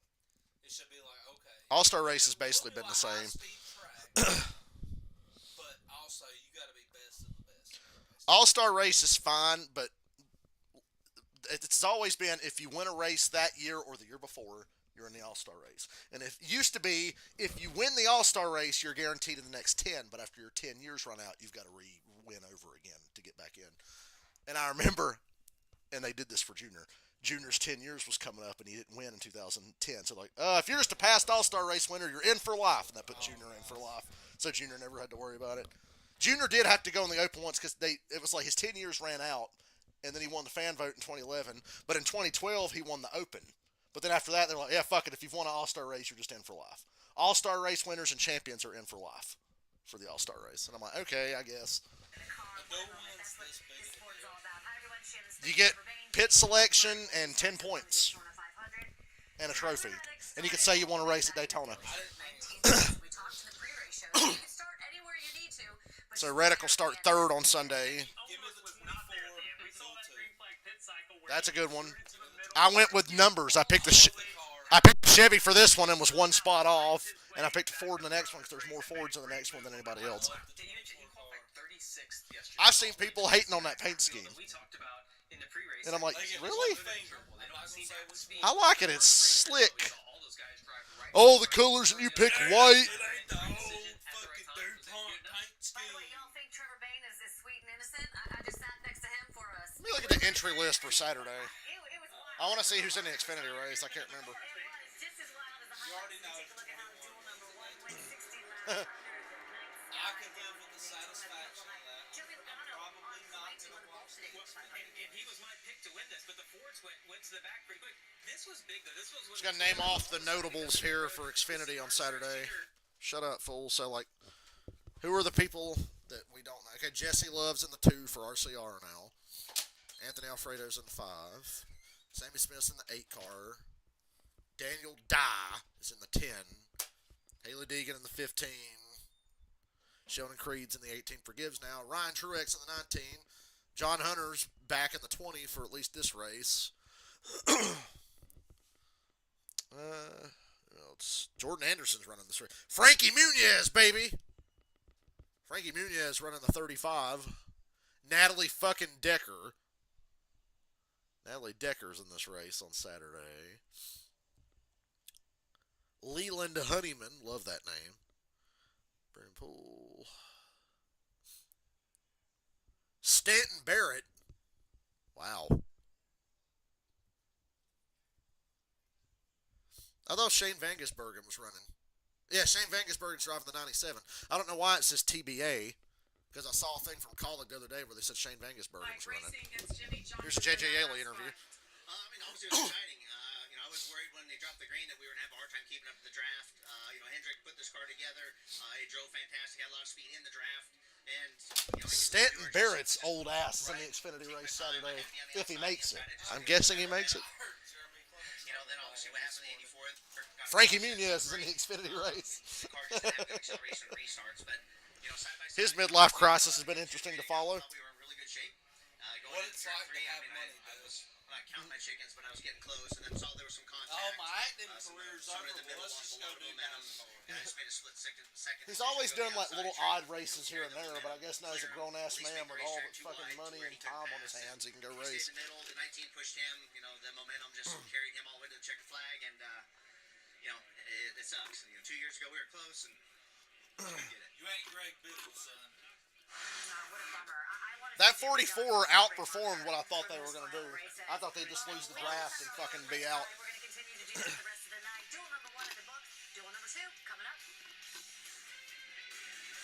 Hurry up, it's a school night. See, I'm gonna miss the bus in the morning. so here's the conundrum I have for tomorrow. I can just get up. I don't have to go to work at a certain time. I just get up and go whenever. But the later I go, the later I have to stay to get the hours I want. So I'm like, do I want to sleep till noon and then work like noon to 5:30 or 5 or something? I ain't getting up that early. Today I went at 9, which is like, that's the earliest I've went on my own. The last week when it was like, all right, just go to work whenever you want. I'm going off to another job. I'd go at like 11 or 12, and then I'd be there till like 4:30, 5 o'clock. And it kind of sucks when you're there, but when you get home, you're like, yeah, I can stay up late because I'm not going till about noon tomorrow either. But today I went at 9. I was proud of myself for going at 9. I even woke up before my alarm. I woke up at 8:30. When it's up, like when my dad's working there, I go with him at like 8. But when it's left up to me, fuck. I can't make myself get out of bed that early. Because I'm always like, I could stay up late. It's all good. I can go to work whenever I want tomorrow.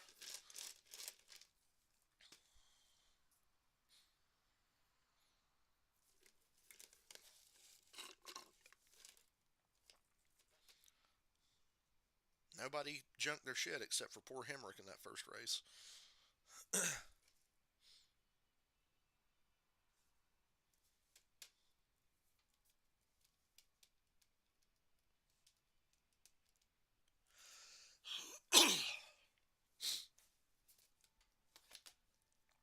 Have you guys seen Kurt Busch lately? He's kind of let himself go. Kurt's getting kind of chubby.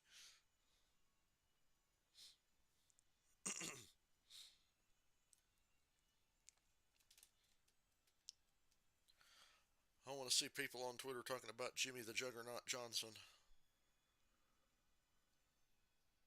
Put some respect on Jimmy the Juggernaut Johnson. Get fucking wrecked by dumbass Stenhouse and still make the race anyway, because fuck you. He's Jimmy the Juggernaut Johnson. Oh boy, this next race is going to be a big battle between BJ McLeod and Kaz Gralla. I think Gralla makes it because he's driving a front row car.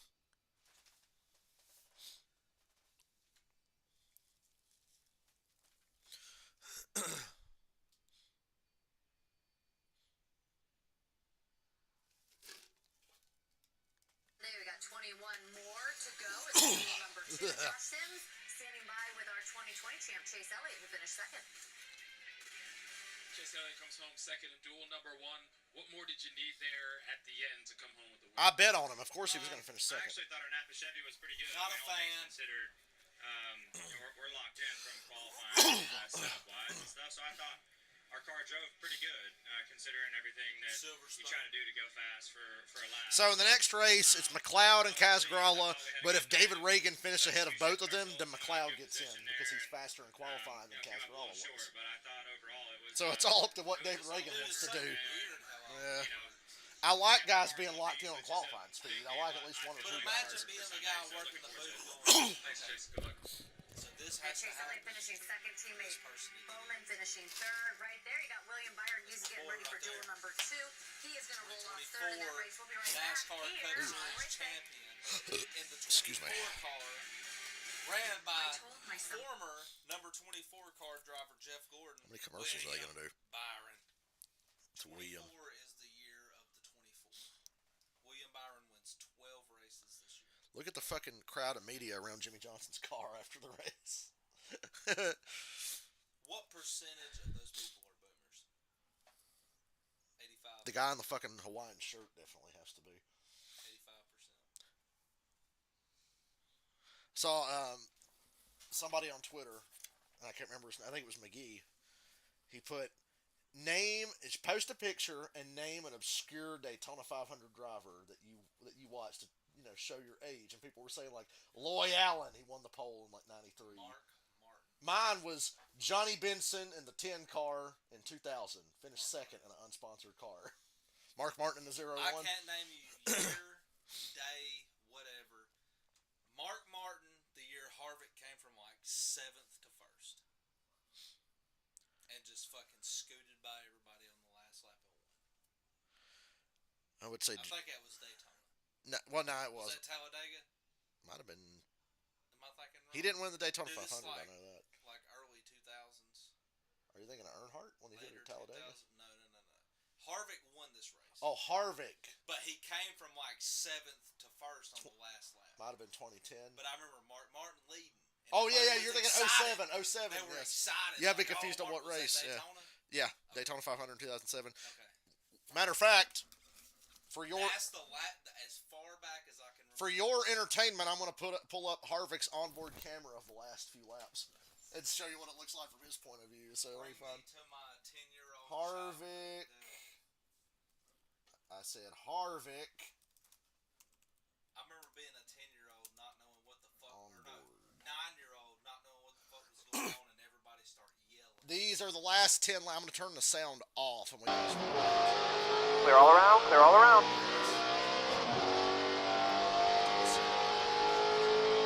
So this is the last 10 laps of the 07 Daytona 500 from Kevin Harvick's point of view. Forgive the blurry video. It was 2007 onboard camera, so it's kind of shit looking. Still clear. 6 car behind you. This is 10 laps to go. Hopefully we got time to watch this whole video. We did for the first time. So DirecTV used to have this thing. Still clear. You can subscribe and have like 5 or 6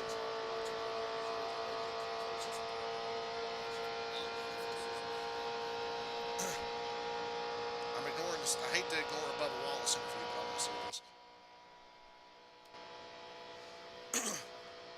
There's another wreck that happens here, I'm pretty sure at this point.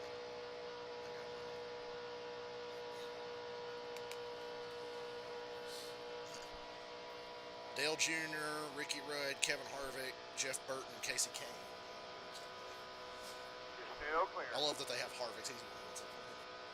And look where he's running. He's in a fucking shit show. Yeah. When they do Throwback Weekend, NBC should use like their whole fucking tickers. Then we'd be wanting to stay Clear. home for the dogs.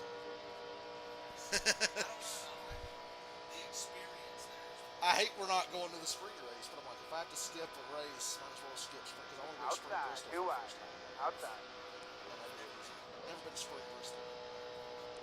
Still outside. Too wide. Oh yeah, Junior gets fucked here in a minute because Still Junior's outside. running up front. He gets fucking wrecked too, so I know there's another wreck. Still outside.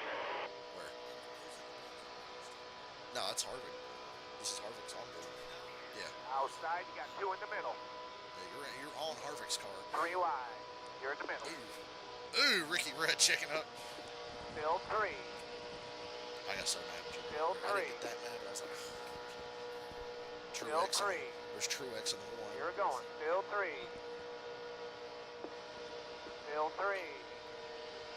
Firing the engines for duel 2. We got time. Still 3. Still 3. Here comes the wreck. I thought that was about it. Because Junior's right in it. Still 3. Got help on your back. Still 3. Talladega BR. About 4 of you Truex and in the Dale middle. Jr. Still 3. Still 3. Still 3. Clear low if you want it. Coming inside. 3 wide.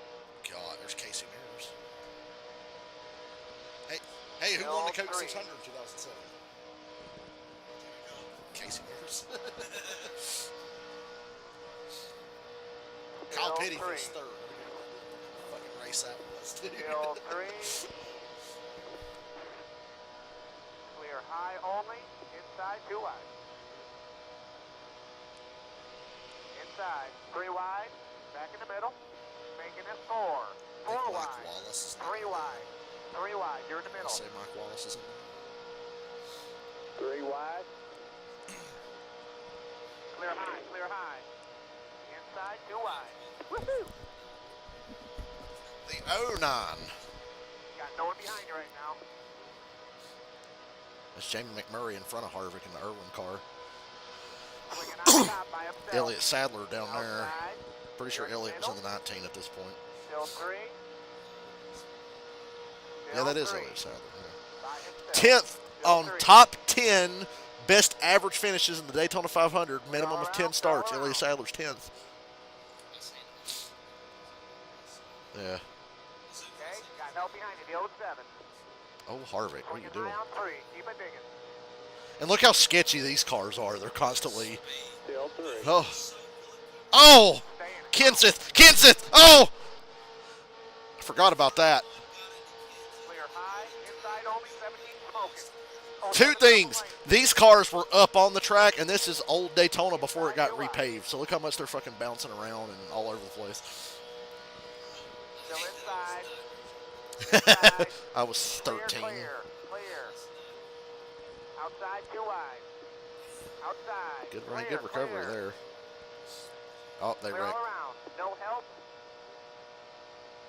Wreck Big behind. wreck behind you. Big wreck behind you, he said. Caution's roll out. Damn, that's some driving, bro. He said, big wreck, caution's out. Damn, that was some driving, bro. I guess he's talking about him and Kenseth off before. All right, it skips to the restart. 2, this is it. This is the overtime. 2 to go. They start pulling off. Be ready. Be ready. Green flag, green flag. Green flag, green flag. Single file restarts. 2 to go. Come on, don't stay in your tracks, looks like. I love that this entire onboard's on YouTube. Look how many cars are still in front of him. 2 to Single go. file.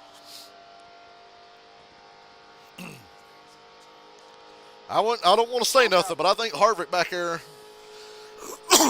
Mark Martin, Kyle Busch, Greg Biffle, David Gilliland, Elliott Sadler, Mike Wallace. Yes, I was right. And Harvick is 7th on the Guys behind you moving up to the top. restart.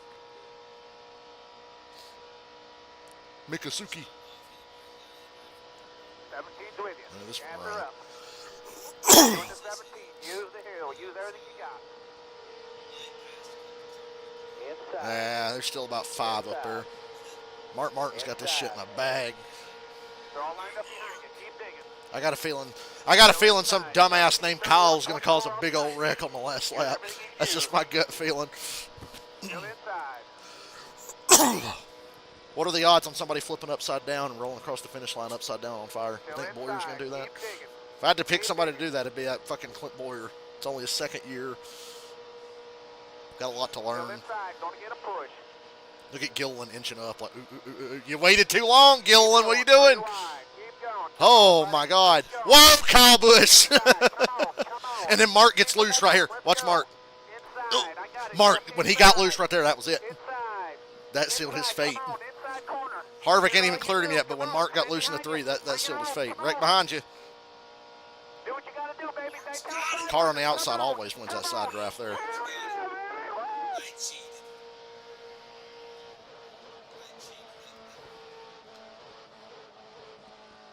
Sorry, we lost Michael. Let's move on Oh my God, we lost Michael. First Dale, now Michael. Who else are we going to lose at Daytona? Kyle Busch, a three-time dual winner for Richard Childress Racing. Style him up. Hey, Kyle Busch, Kevin Harvick up in the box. Can I get a refresher on the leaderboard here at NASCAR.com? Tell us what's on your agenda tonight to learn about your car and try to get another win. Now, who you want to win? Who you? Bubba. That time where we were I doing think random drafting and we could all talk to each other on the radio. Where the hell are you? he's got to do it. I'm up here working. I'm trying to keep Boyer under Gotta get control, it under and we're trying to tell a good story. He So ruined the we need some Coke insight. 600 for me one time. I hear you. Let's stop time somebody got up there. Well, the goddamn race center won't refresh for the second duel. I mean, for us, we just have to work hard on keeping pace with the rest of these guys and stay out front, try to see what it feels like in the draft here behind some guys out front. I'm trying, y'all. Keep our track position the whole time in order to see if we can go out here and score another one of these dual wins. The zone Camaro's got speed, so let's go use it. Yeah, you're right. We're only 3 years away from the 07 Daytona 500 being 20 years old. All right, let's go to row 3. Harrison Burton, Pride of the Wood Brothers. I'll First be top 10 30 of both that year. duels I don't want to hear about that it. he's had, and then 15. I'll be 30 next week. We've got row 4 with Chase Briscoe starting 7th, looking for his first dual win, and his teammate Noah Gragson. Noah's back. Yay! Ford. Row 5, Ryan Blaney. Said no one ever that has a fucking brain. 2018, and AJ's back for this race. He's full-time in Xfinity this year. this year. How do you win a cup race and then get pushed back to Xfinity? And they bring Hemrick up. He's a dog in Xfinity. Yeah, he is, but why do you bring Daniel Hemrick to Cup to put AJ back in Xfinity? AJ had a whole year in that car and won a race at the end of the year, and now you're moving him back and bringing Hemrick's underachieving ass I up. guess it Nothing like depends. being in a race and listening to one another and learning what we need. So they've got a lot going on between each other, all while trying to win. We got a whole lot going on. Row 6, Josh Berry. Seeing 10 years in Cup next to Ryan Blaney's name drives me fucking batshit. His last 2022 winner. Sonny D. And even before RFK with the great paint schemes again. Can we, since Brad and Justin Marks got into ownership, paint schemes have fucking stepped up in the Cup Series. he led the most laps in the Daytona 500 the I last might turn into a Brad fan. Brad, when y'all getting back into the Xfinity Series? in the draft and then hope that they can have a finish like they had in the Daytona summer race last year when they finished 2 and Keselowski only this time with Keselowski getting the win. For a guy that's won 6 Talladega races and a July Daytona race, you would think Brad would have won one of these 500s by now. Locked in on speed last night, your 14th place starter. And we have another guy, Justin Haley, starting 15th, who's had a lot of success here. 2019 July Daytona winner. And starting 16th, Christopher Bell, who's been runner-up in this race twice. Way back in the 9th row, that's where Denny Hamlin, a 3-time dual winner, will start his Toyota. And Zane Smith, a rookie, raced his way into the 500 last year. Regan. Well, Mike J. They still don't give up on this goofy-ass cartoon pictures. Everybody hates them. Everybody complained about them. And Fox is just like, no. I said before you got here, I said, all this criticism, and they haven't changed a goddamn thing about their coverage. Although the first duel was fine. They did a good job in that first race. Is that Dave Marcus? Oh, no, it's Zane Smith. I saw 71, and I thought it was Dave Marcus. I seen weather tape. Ooh, a rain race you might win. John Hunter The Nemechek. leaderboard won't update. It keeps showing the fucking first one. Full start. He's back in the Cup Series full time. And B.J. McLeod. Excuse me. Trying to race his way in and make his 6th Daytona 500. What if I open a new tab? See, it's updated up there, but then it just brings up the first fucking duel again. So he's got a lot to learn in Ugh. the first few laps. Oh, that 24. I like it. People are fucking bitching about it. Seen the first duel. If you don't like William Byron's paint scheme, you need a taste transplant. What do we expect here? Probably more of the same, Clint. I think these guys will be a little tentative at the start to fill their cars out and do the things. You know you can go race, and that's the one thing. These cars are frustrating to watch on a super speedway, but you saw when you got to the end, you could do some shit. You're not stuck like you were with the old car when they had the small spoilers on the super speedways, and you're just fucking stuck. And then the last couple of years, they put a big spoiler on it and created all these crazy runs and nearly killed Ryan Newman. So, this damn thing gonna update or not? Duel 1's over. We in Duel 2, bro. I think the battle to transfer in could be just as exciting as the one we Ah, I got it. exciting.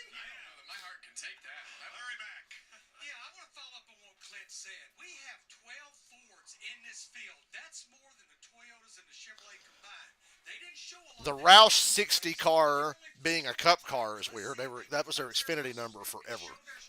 Carl Edwards, Greg Biffle, Austin Cindric wrecked them out of business, basically. You guys remember when Cindric was like wrecking every week in Xfinity? Two guys that did the most damage to Roush's Xfinity program, Ricky Stenhouse and fucking Austin Cindric. I like how Penske was like, yeah, go run some races for Roush so you can tear up their shit in Xfinity, and then I'll put you in one of my cars when you've learned what you're fucking doing. Track temp, 69, nice. Realize how good it'd feel? 63 in Florida's nice. That's nice. I'd wear my CM Punk hoodie. Yeah, that fuel window and the pit stop and everything that happens in the middle of this race, if we don't get a Excuse me. we saw it come unraveled in the race before this. So I was a little bit caught off guard, to be honest with you, at all the Which just reminds me why the Cup car should literally just be the Xfinity car with more horsepower. NASCAR's just like, man, we got to build new cars and do all that. How about you just make it the Xfinity car with more horsepower? Michael McDowell, same plan as Joey Logano. If you can, otherwise keep the car in one piece to start on the front row Sunday. Here's his radio. 34 is basically a Penske car now. Front row switch to Penske. They were Roush cars for the longest time. So Roush finally gets good and they go to Penske? Excuse me.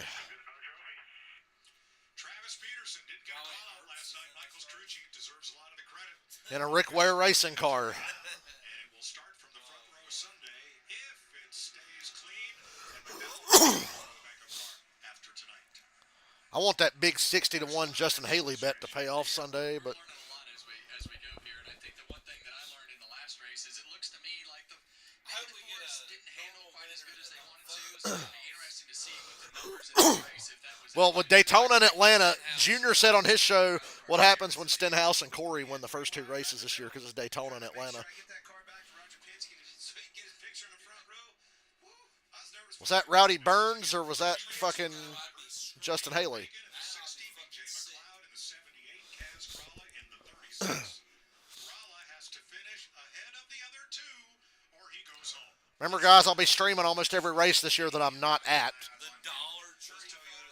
John Hunter Nemechek, who already pissed off somebody in the clash. Him and Stenhouse were yelling at each other. Did you see him and Stenhouse yelling at each other during the clash? You weren't supposed to get out of your cars during the break, but Stenhouse got out of his car and went over and jerked the window net down on Nemechek's car, and they started yelling at each other. So you're not supposed to get out of your car during the break. That's how mad Stenhouse was.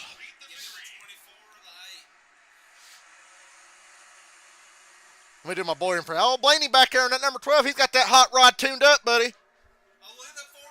If the juice is worth the squeeze.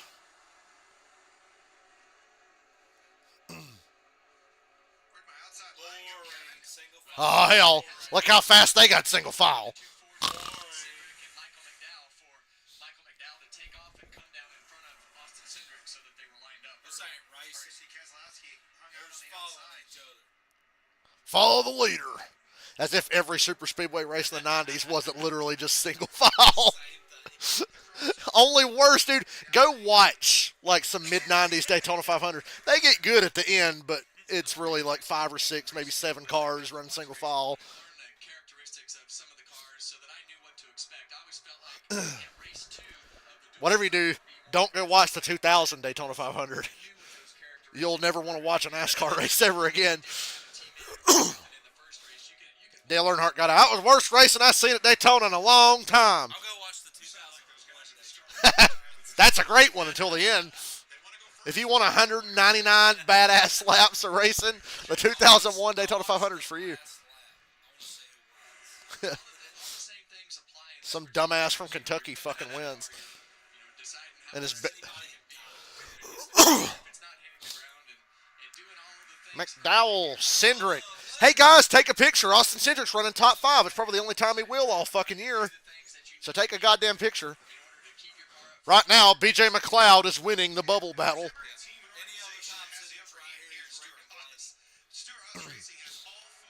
Oh, Riley Herbst in the outside.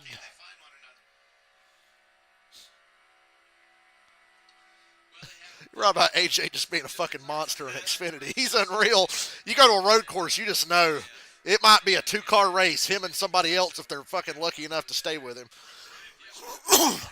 You catch a caution at the right time or flip the strategy on them. That's like your only chance. So your math is good. Cars, I can tell you, that Herb's car and Ty Gibbs' car is exactly the same. I thought Ty Gibbs just said, heck, I'm going to get in this one too. That's going to be a tough one. Nah, Ty's has a green roof number. That's the difference. See where Zane Smith goes, but they're Riley Herbst and Noah Gragson right up there together. Hey, Noah, has your dad kill anybody lately? Oh, wait, his license has been revoked. I'm sorry. Guess we ain't got to worry about that no more.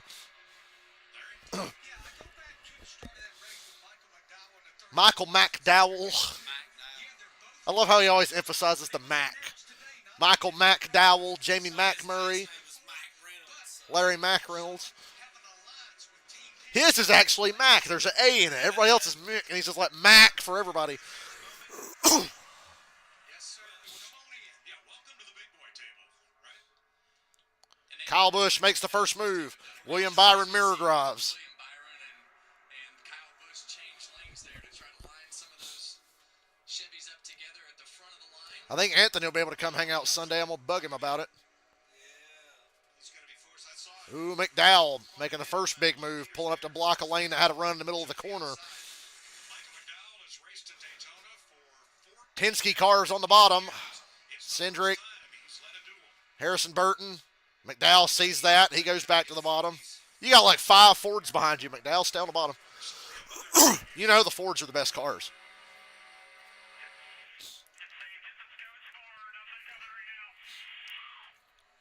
A lot of Fords. Jesus Christ, they're everywhere. Yeah, and you know, I know that it's an interesting topic to talk about, but if you can save some gas, your pit stop's going to be faster, and that's really the balancing act of staying up front and let's have the fastest pit stop.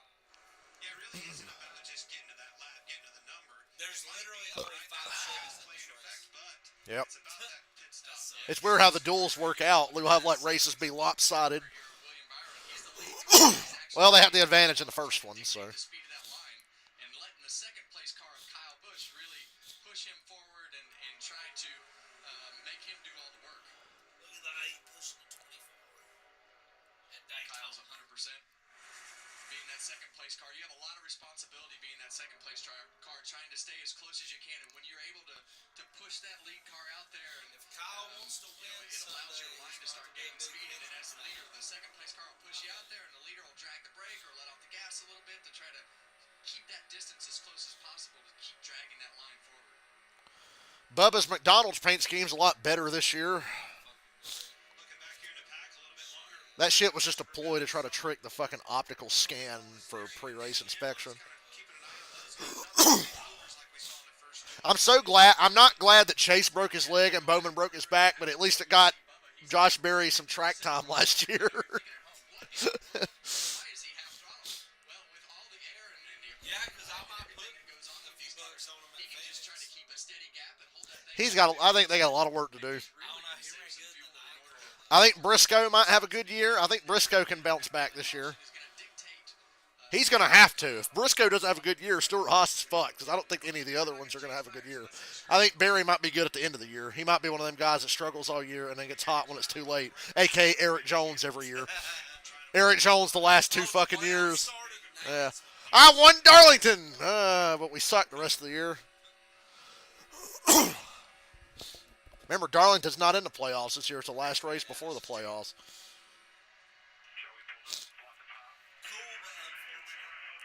Just because they wanted to keep it on Labor Day. Next year it'll go back to being a playoff race, but this year they didn't want to move it off Labor Day. Yeah, those two yellow cars look alike. Well, that's when you know you're really close when you're a spotter, when he can fire back at you and you're not mad. So, That's Freddie Kraft. yeah. Booty Barker. But that's also a loose, right? I love that. I love that banner back and forth, loosens you up in that race. Derpy, And I know you're looking at all these percentages and you're looking I'm here for another year watching cars turn left. that come along. I'm not going to a race until Bristol next month. It's next month. It's in the middle of March. It's like March 17th or something. We'll make that a day trip. Go in the morning, hang out. Races at like 3 or something, 2:30, 3 o'clock. God just more than, can we move a goddamn race up to 1 o'clock just one goddamn time for us? A Bristol race at 1 ain't nothing for us. We go up there, watch the race, we're back home by 7. You know what happens when the outside line and right back to the bottom where the first race that they do it at, And then it just fucking rains. 99 degrees. Riley Herbst leading the cup race. Oh, you're going to go to commercial as soon as Riley Herbst gets up there? Haters. Hey, remember how good Riley was at the end of the year in Xfinity? He was badass all of a sudden. He had been such a fucking joke for several years, and all of a sudden he went to Vegas and just whooped them. That was like an old school ass whooping. Yeah, he fucking dominated. Kicked their fucking ass. It wasn't even close when he won that race at Vegas. And then he nearly did the same thing at Homestead. He was just as good at Homestead. Something happened. I can't remember what. Did he get? Was that when Junior wrecked Josh Berry? I think it is. At least he wrecked his own car. I gotta tell you, Karen, Noah Gregson's not winning a cup race unless 30 cars wreck out of a plate race or it rains. Dude just simply does not have what it takes. He and Harrison Burton are both the same way. They just don't have it. And I think Burton in a cup car is a little better than him, but they're both pretty fucking underwhelming. I would trust Riley Herbst with a cup ride before I'd trust Noah fucking Gragson with a cup ride.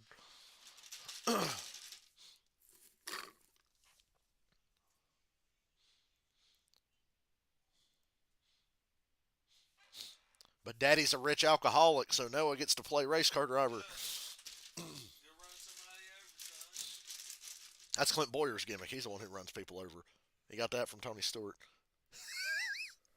Tony didn't hit that kid. That was that kid's fault. That kid ran into him, for the record. JJ Yelly's fire suit? No, what's it look like? They just gave him one of Biffle. You can tell it kind of doesn't fit him. Look at the arms. It's like, fuck you, Biffle, and we're giving your goddamn... We're not paying you, and we're giving Yaley your fire suit.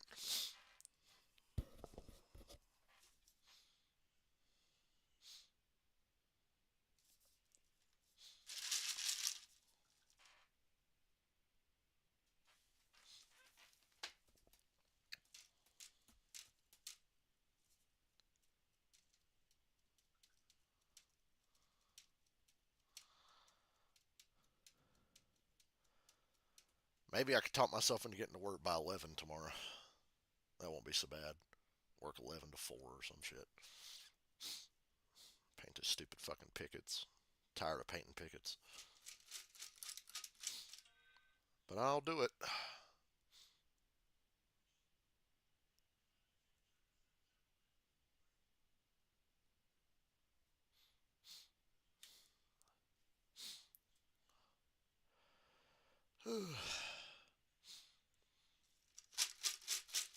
I love having a job where I can decide when I want to go to work. It's literally no problem. Because we just having a great, like, when they hired us, it's like occasionally we do get other jobs that we have to go paint on. Yeah, fine, whatever. Like, nothing's in a rush to get done here. So my dad the last couple of days has been on another job, and I've been going over there and just painting by myself. Riley Herbst picking up where he left off in Xfinity last year. Yeah, what happened? Fucking BJ McLeod's creeping up. McLeod's whipping Kaz Grala's ass. AJ goes to the bottom. Now AJ's the front Chevrolet. We got to stick together, gang. If Zane Smith can get down there too, that'd be great. There are several other teams that are in a position to learn their new spotters, and it's so important to get rid of. Yeah, there was more spotter changes than driver changes. Holy shit. Woo. Noah almost claimed another victim. Bubba don't know how to drive. On behalf of his father, Noah almost claimed another victim. Always want that car to be pointed as straight as possible when you come Bubba off. tried to wreck him, is what that was. He's being really aggressive in pushing, and Riley has He's experience. he's pushing that woke liberal agenda. That car in the Cup Series, and Yeah. on all of those races, he ran in the front of the field. Let's go to the other end of the field. I like the one he won Talladega with a lot better, though. David Reagan ain't got shit to race for. Well, Brad would like to get up front, I'm sure. Check with the team. Told me that's just part of the plan. You'll also notice, of course, his teammate David Reagan. Part of the plan. Don't wreck the car, save money. What do you think about that plan, Clint? That's the plan. I don't know. Stay out of trouble. Why are you laughing, Glenn? You act like you know how to win this race. I bet the plan changes after. If it was the fall Talladega race, I'd pay attention to what Boyer has to say. But it's his Daytona 500. Jay Allmendinger spent last year in the Cup Series, had some success, veteran road racing. Made me regret not going to the Roval. Yeah. I mean, I would have loved to have seen AJ win. Selected starts here. I'd have probably complained about it being boring, but Yeah. It was better than the previous one. would have been happy with the outcome. It was a better race, and we had a great winner, so. It's funny when somebody wins that deserves it. Yeah. Congratulations to the Allmendingers. Well, we see the second place car. I'm so glad in the last few years AJ Allmendinger validated everything I ever said about him, because remember, he kind of went into semi-retirement, and I was like, somebody give AJ a fucking chance. This guy can do it. I banked when Almirola got the 10. I was like, Tony, you should have hired AJ. You can't tell me AJ couldn't have done just as good as Almirola did in the fucking 10, or better. Probably bet he would have won a road course race or two, surely. Because Stuart Haas was good on road courses for a while. Now they're not good anywhere. Except, like, the speedways, I guess, because the Fords are all fast. Josh Berry, fastest lap of the race. Look at the pack he's running in, though. Your replacement right there. Replacement's the wrong word, but the fellow who stepped into that seat when you vacated it. What's his job here tonight? His job is to log laps. And Look at the numbers Harvick and Rodney and the Ford team put up from 2014 to 2020. It's fucking insane. And they only won one championship.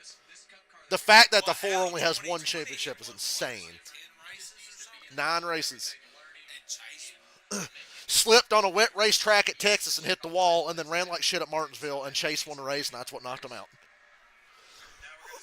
They were racing on a goddamn wet racetrack at Texas, and he hit the wall. That fucked them.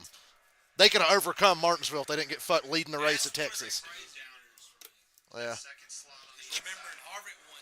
2014 to next commercial. I'm pulling up Racing Reference, and I'm going to Harvick, 14 to 20. Like, when I think of the year of Larson having winning 10 races, I'm like, dude, you dominated. Everybody knew what was going to happen. Look at Harvick winning 10 races. Harvick that year, 2018, when he won 3 in a row to start the year. The second, third, and fourth race, I called it. He won Atlanta in such dominant fashion. Second race of the year, I said, Harvick's about to win the next 2. Because I was like, they're going to be just as fast at Vegas, and he's won at Phoenix like a million times. Harvick's going to win 3 in a row. I told Cameron, sitting right here, he's going to win 3 in a row. And he did. And then at Fontana, I was like, he might win 4 in a row, and he wrecked himself fucking with Larson on the first few laps. He got mad at Larson, and endured Larson, wrecked himself. And I'm like, Harvick could have won this race too. He could have won 4 straight. I called him winning 3 in a row. That's how obvious it was how fucking fast they were. And the fucking peak of 2018 Stuart Haas was Talladega in the fall. The 4 Stuart Haas cars put half a lap on the rest of the fucking pack and ran single file the whole damn race. Which one? Rod's going to have a decision to make here. He's going to have a tough time keeping him Yeah. behind him on the outside. 2018 was because Almirola almost made the Final Four in 2018. That's how good Stuart Haas was. Clint Boyer looked like he was a fucking championship contender. they pull that outside line back to it. Going into it as a Chevy fan, And he's chosen to stay up. Oh, that was the dark ages if you were a Chevy guy.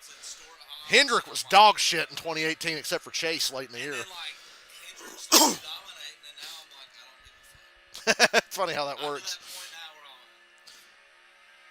I'm When they finished 1, 2, 3, 4 at Dover in 2021, I was like, now that was awesome. yeah. That was my peak Hendrick fan moment. O'Reilly putting it on him.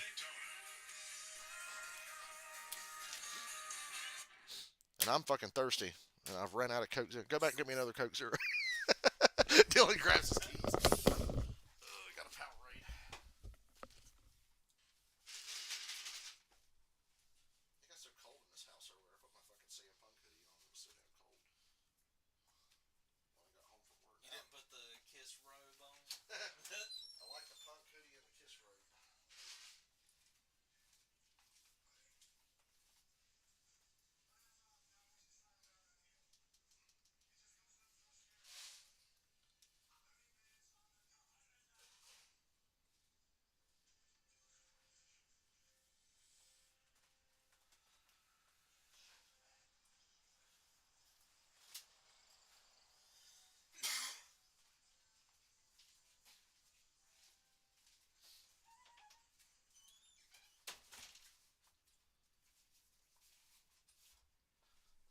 think on my birthday, I haven't had any sugar in several months, but I'm gonna have something on my birthday. I'm gonna go to my old store and get one of them fucking Hershey cream pie things we sell, and it'll just give me an excuse to go in my old store and look around. Talk some shit.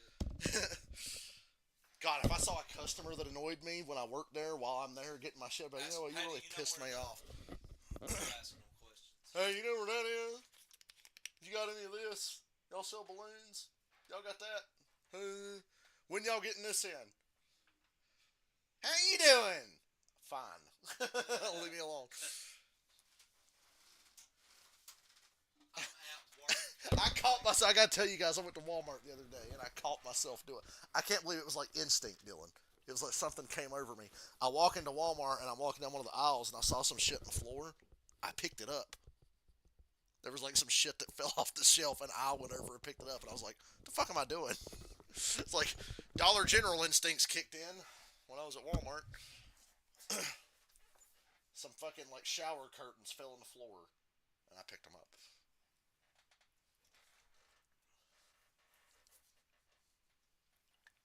Then I had to carry a 55-inch television out the store. Put it in a buggy, but still. The thing wasn't even heavy. It was just big and awkward.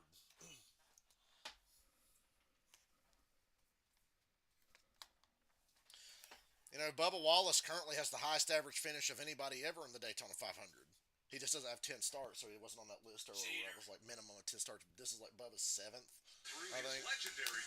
18, 19, 20, 1, 2, 3. Yeah, this is his 7th Daytona 500. Toyota's out front. Bubba Wallace, Christopher Bell at 24 laps. Bubba! Zane Smith, Riley Herbst, Noah Gregson with the Vegas boys. All right together, 3, 4, 5, and B.J. McLeod. Old B.J.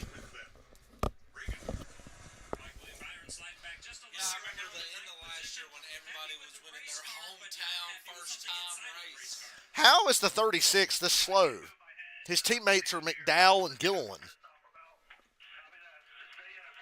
BJ 6? Yeah. And a 36 is like at the tail end, barely hanging on. Yeah.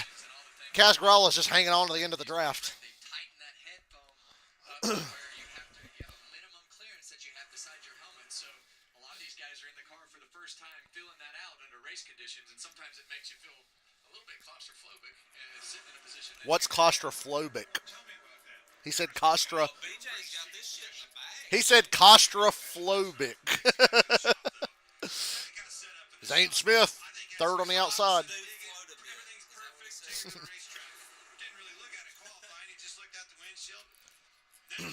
Them damn cheating Toyotas, there's only 2 of them. How are they doing this?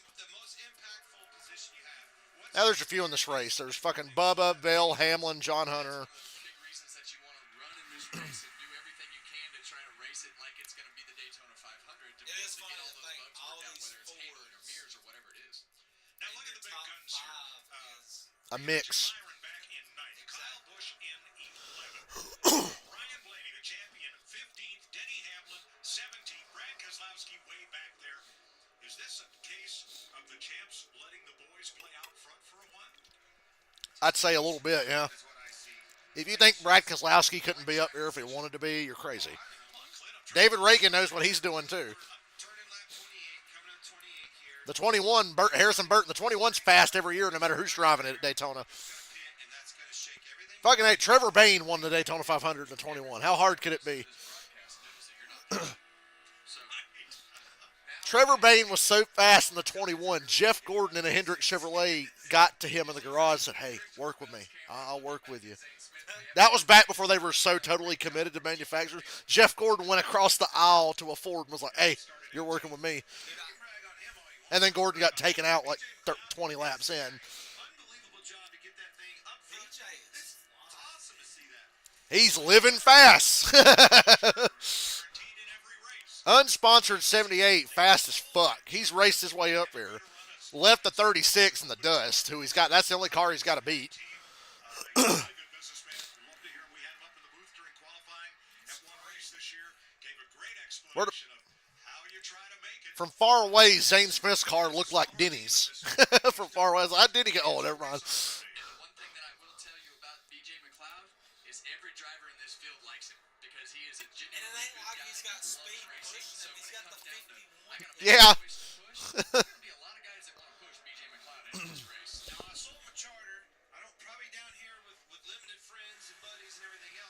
pit my car here, boys. And you ain't got Will Pitt, BJ McLeod's car, a bunch of guys they found off the road or in the infield. No.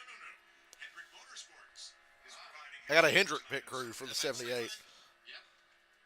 That's crazy. Makes a little more sense on why he's actually running.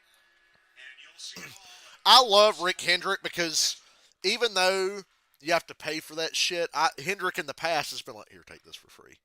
He's done that for so many people. Like I remember, who was on Junior's show? They got wrecked in the duel one year and was out of the race. And they were making Days of Thunder. And Rick Hendrick said, here, take this Days of Thunder car. You're in the race. You can have it. Gave it to him. It's like, wow. And I think strictly, it's like, yeah, the car didn't handle for shit because it was a fucking car. It wasn't set up to race. It was going to be in the race, but it was there for the movie to shoot footage. So here, take this Days of Thunder car, drive it. He said, he put us in the race. He didn't have to do that. He just gave it to us. So Rick Hendrick will do shit like that. He'll just give you stuff.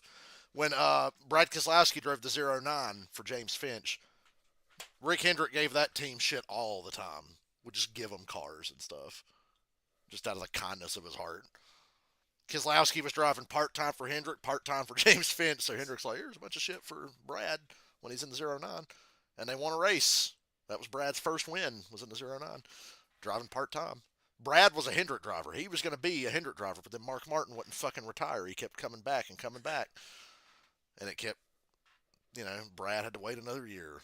And then Penske came along and they're like, look, Mark's going to keep racing. Just take the fucking Penske deal. So Brad, in an alternate timeline, would have ended up in the 5 car. That's where he was meant to be.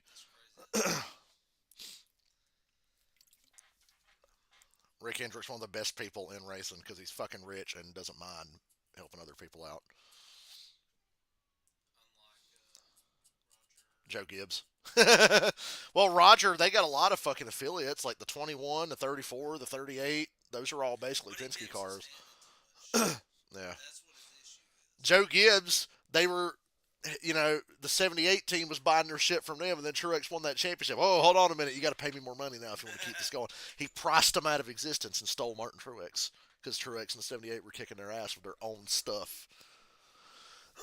I'll never forget that. That's kind of shitty. And not enough people talk about that. It goes up on the price of the fucking agreement because they're spanking your ass. Yeah, because coming into NASCAR around that time was like, how are you in this car and you win the championship and now you're And 2 years later, your team went out of business. They raced one more year and then went out of business. They closed down. I was outraged. I'm like, do you guys not see the problem with the defending champion being told, by the way, you ain't coming back a year after this? Like, you won the championship, we're going to race this last year, we're closing. We can't afford to fucking stay in business with Joe Gibbs. They switched from Chevrolet.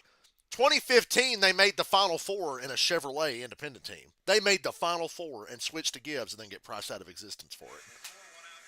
Should have just stayed with fucking Chevrolet. Biggest mover, BJ McLeod. No shit. Plus 17.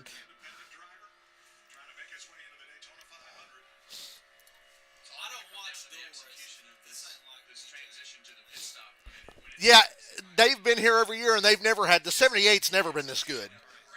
The 78's never been this good.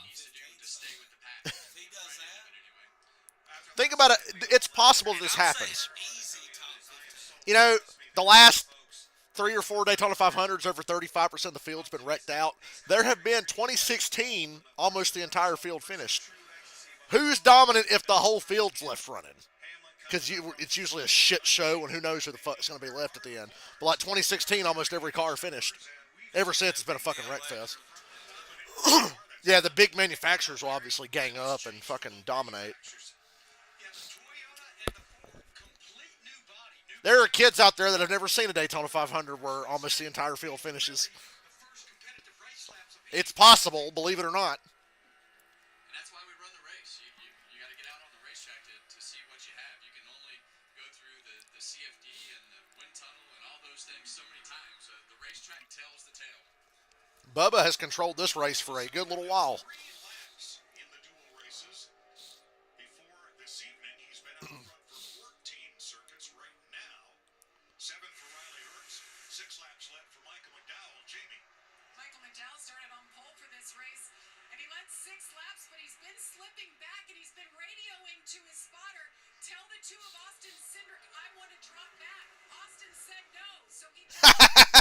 I ain't dropping back. Sitting right where he is with Austin right behind him. Yeah, again, folks, guaranteed starting position on the outside front row. If I was Cindric, I wouldn't back off either, honestly. I mean, it's not my fault that you don't want to race. Well, the difference is McDowell has nothing to gain. He's going to start second Sunday no matter what. Can't tear this car up. He gets second pit selection, and he starts second on Sunday. Lead, follower, get out of the way. He used to be on Earnhardt shirts back in the day. That's such a boomer catchphrase. Lead, follow, or get out of the way. And we're getting close to pit stops as the cars try to position themselves at the bottom of the racetrack, and maybe we're going to see this strategy start to play out here in the next couple of NASCAR boomer catchphrase of the day. Sponsored by Credit One Bank. I don't know. Now I watch Raw on Mondays. Tonight's main event is sponsored by Credit One Bank. One match to go. They started doing that on Raw. I'm not kidding. I was like, are you serious? I can't escape Credit One Bank. Justin Haley third. That's promising for one of my bets on Sunday. Yeah, Justin Haley's got speed. Yeah.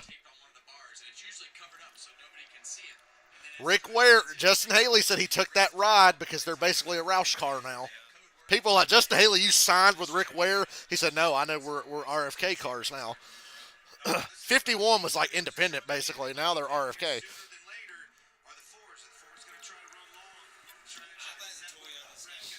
This is the strangest mix of drivers I've ever seen in one dual race. Ever.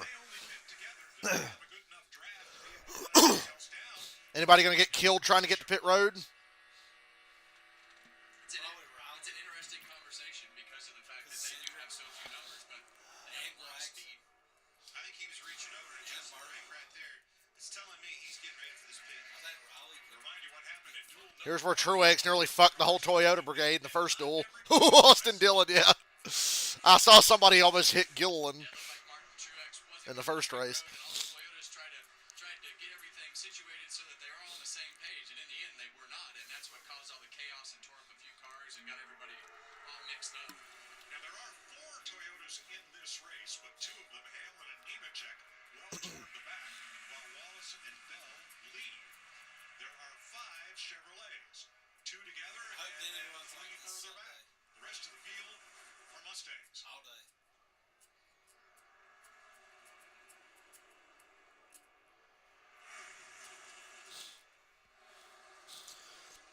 Truck race is going to piss me off tomorrow night. Because, I play with my friends on Friday night. Truck race starts at 7:30. It's only 100 laps. Shouldn't last long, right? It's trucks at Daytona. They're going to wreck 35 goddamn times. And the race won't be over until like 11:30. We usually get on at like 9, right at 9 o'clock. And the green flag will be like 7:45. If we get a solid hour of green flag racing, I won't miss too much. But it's the trucks. They got a hell of a field for trucks. Corey LaJoie's running the truck race. A lot of it just depends on how this cycle to pit road goes, and if it's clean or if it's mixed up. And I hate missing playing Texas Chainsaw Massacre. Friday the 13th, I'm so tired of, but Texas Chainsaw I hate missing out on. Great job no matter what he's doing and where he's racing. He's on the super 24 speedways. and One race won here the at Daytona. 2019 Just a great Daytona racer on the super speedways. Everybody dropping back in that top lane. Patrick Mahomes is younger than me and's won 3 Super Bowls. One little miss out off of turn 4, man. We were backwards, got stuck in the middle, shucked out of there. He picked a bad lane, Boyer said. Fox won't stop zooming the camera in, so no wonder you can't see it. Now stuck back with Reagan and Gralla, the cars that he is battling. I think some guys are pitting this time. Bubba's pitting this time. Christopher Bell. Pit stop. Could be this Here time. we go. Let's see. What the fuck? He was waving. Not this time, boys. BJ had it. Another lap. Should NASCAR start penalizing guys for waving? It's like, hey, you faked like you were going to pit road. All the way to the rear. Did such a good job getting that thing to the front. Still be patient. Stay in this thing. Good pit stop. You know what the AI used to do in NASCAR 2011? When they'd go to pit, they'd be going full speed and just stop off of turn 4 in the middle of the racetrack and shoot straight across down. It was so annoying because you'd be driving by and not knowing, then all of a sudden they just stop and turn into you. Or you crash into them because they just stop all of a sudden. Even the old Thunder games, they would all, when a car's going to pit, you can tell they get low on the backstretch. It's like a signal of the game saying, hey, this car's pitting. But in fucking NASCAR 2011, no, full speed, right in front of you. No warning. Together. It won't be on this lap. How did NASCAR game AI get worse over the years? Shouldn't that have been something that advanced through the years? Because I played Thunder 04, man, this AI is amazing. They're so fucking fast. They're so good. But you can make them make mistakes. It's very realistic. And then later, it's like the AI is just on a rail, or they're completely fucking stupid.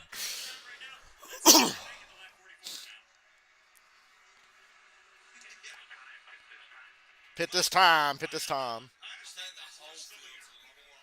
I'd love to see the whole field just pit together.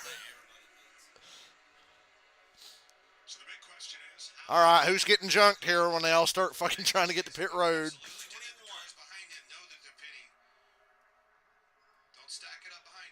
Bubba, Bill, William Byron, and Kyle Busch just hauled ass in the pit road. William Byron passed like 3 cars. A little bit. He passed like 3 cars. I want to be a tire changer during the dual race because they all just take gas only. Byron came out in front of all of them. Look at Kyle Busch. Byron did a great job. Byron was like 5th behind these guys, and now he's in front of them.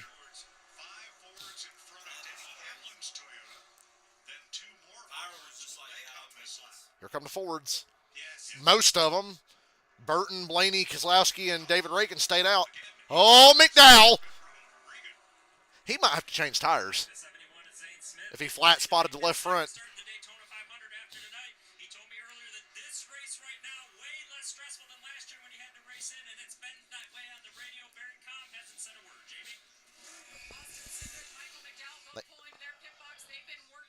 No tire change on the 34. I got worried they might have to. McDowell, Cindric, Hamlin, Briscoe, Noah, Zane Smith, Josh Berry, Riley Herbst all come out together. I did a little Thunder 04 Daytona race, and I gained hella time on pit stops. I was running like 15th and shot up to 3rd through pit stops.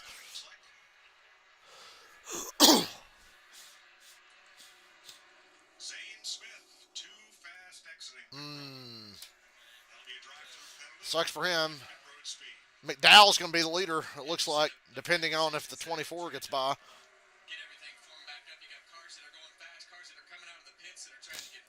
Yeah, looks like McDowell will be the leader. So much for dropping back. Excuse me.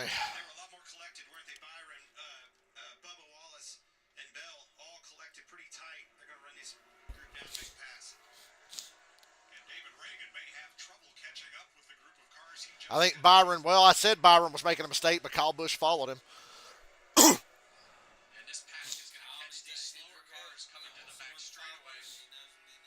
That 36 almost came out a little too far coming off pit road. Yeah, that looked pretty sketchy. Nah, you know, the fucking Ross Chastain and Logano move. What'd they do the last 2 years of Talladega? They get strung out, let the field catch you, and go to the middle. Don't go low and let them all go around. Go to the middle and make them all go around you, and you'll find a spot. That's the new move. You go to the middle. Yeah, Chastain did it, and then Joey did it. I remember when Chastain did it, I was like, oh, my God. Like, what is he doing? Denny Hamlin cycled through to 2nd. How'd that happen? Old Dennis getting himself in position here. And David Reagan bails immediately.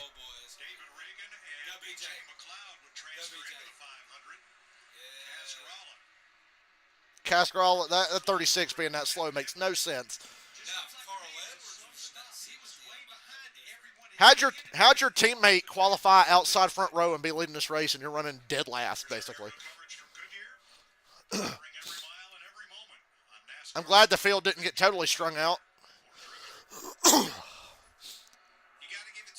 And you got enough different cars and teams in the top 5. They're not just going to sit there and ride until the end of the race. They're going to wait as long as they can, but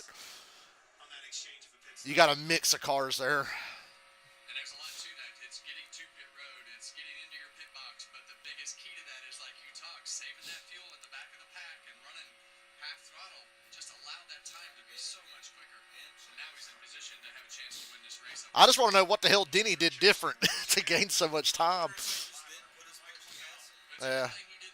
I mean, his gas on was Yeah, now he finds himself up there leading the race.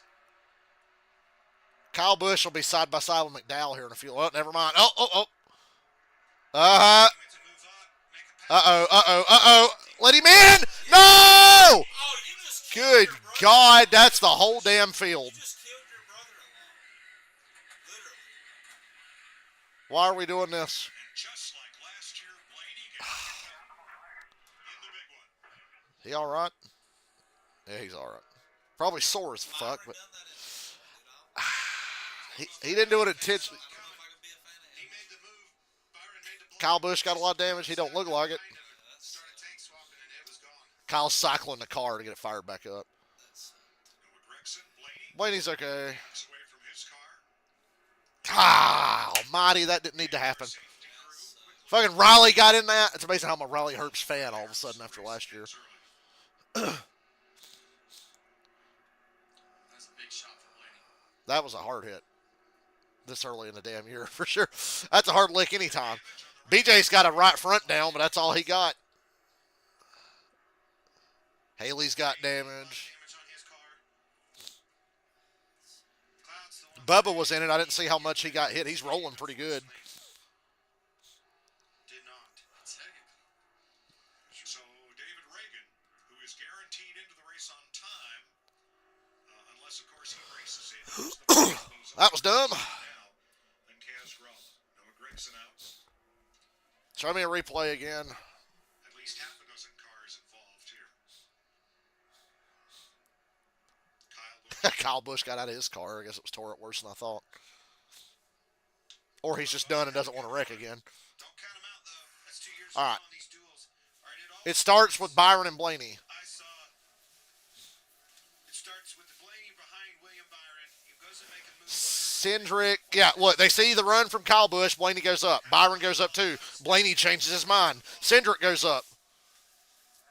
And then Kyle Busch Kyle Busch bumped to 24 in the tri-oval. Kyle Busch got into the back of the. That was kind of Kyle's fault, but he didn't do anything wrong necessarily. Did Brad Keselowski get into the back of I think that was a bullshit moment in the race. They're going fucking 190 mile an hour. That's the worst spot to make a fucking move. That's all. That's Hate to see that in these. I think the drivers should come to an agreement. Tri-oval's off limits. Let's not fucking fuck around through there. Jason Denny. They see the run from Kyle. Blaney moves. Byron moves. Cindric moves. Blaney changes his mind. Byron gets stuck up there with no momentum, and Kyle Busch runs in the back of him. That's something that happens in the last 10 laps of the main. Yeah, and what's going to happen here is Brad Keselowski. Blaney's a little indecisive, but You can see that Kyle Busch's car is trying to keep from getting into the back of the 24, but the 6 is pushing Kyle Busch so hard that he can't get checked up. You saw the flames come out of the pipes. You know what's going to happen to Blaine? Doesn't take much. Same That thing movement, that as soon as he moved, a concussion. Yeah. it's still a Think about last year. Nashville last year. One spot. Yeah. to the bottom. We're red flagged in a duel race, by the way. You saw the movement, just like you said. Still on side when they come out of those pipes, they're lifting, but it accordions faster at 200 mile an hour.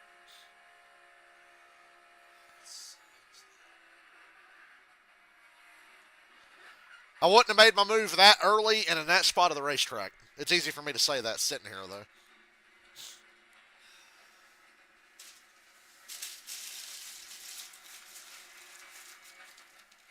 Nice 12 car Ryan Blaney. He's the one that took the shot.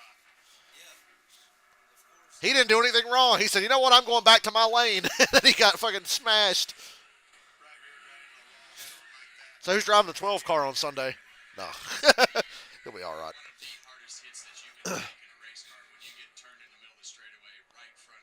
I don't think Bubba hit anything. It is so violent, and I'm so happy to see It'd be a Ford driver from Xfinity. I know the car was on fire. Nah. But you can hear They wouldn't give it to him. Nah, not a chance. You're going to see it shoot up right here. Not a lot of Ford drivers in Xfinity, so. You hear it go back to the gas, saving grace. I hate that for Blaney, dude. See who got away from this. Look, Thank goodness for that look at Briscoe. energy that absorbed on that outside, safer barrier. Bubba didn't hit anything. He got spun, didn't hit anything. Briscoe didn't hit anything. Briscoe just got to pit for 4 tires. A couple cars that sneaked through there. I'll consider Briscoe and Bubba as guys who snuck through because they didn't hit nothing. Briscoe literally got like a nose clip and it just Yeah. shoved him down. Saw B.J. McLeod get hit 4 different times. Of course he did. At least 11 cars involved with 13 laps to go. Well, gosh darn it. Brad made it through. There's your NASCAR Thunder Lightning Challenge. Oh, I'm Brad Kozlowski. I missed the wreck in the duel at Daytona. Can you do the same? What, Ozzy?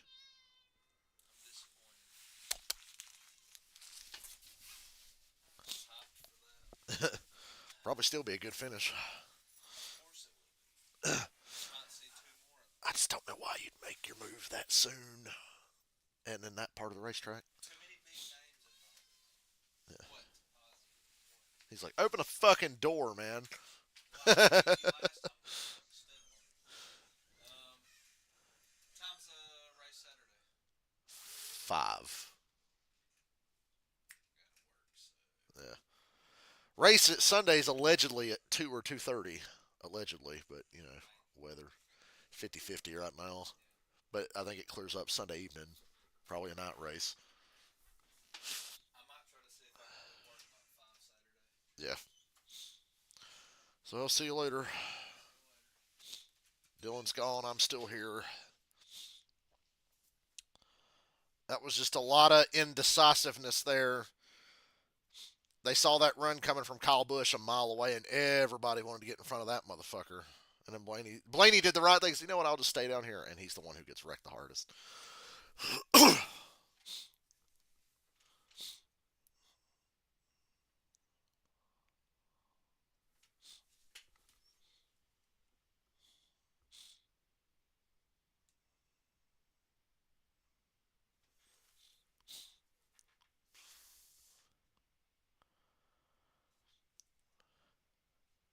I'm looking at the Twitter.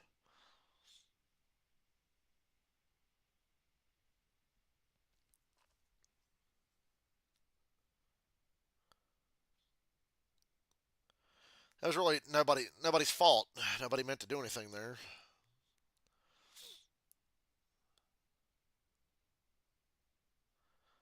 David Reagan didn't get a scratch out of that wreck.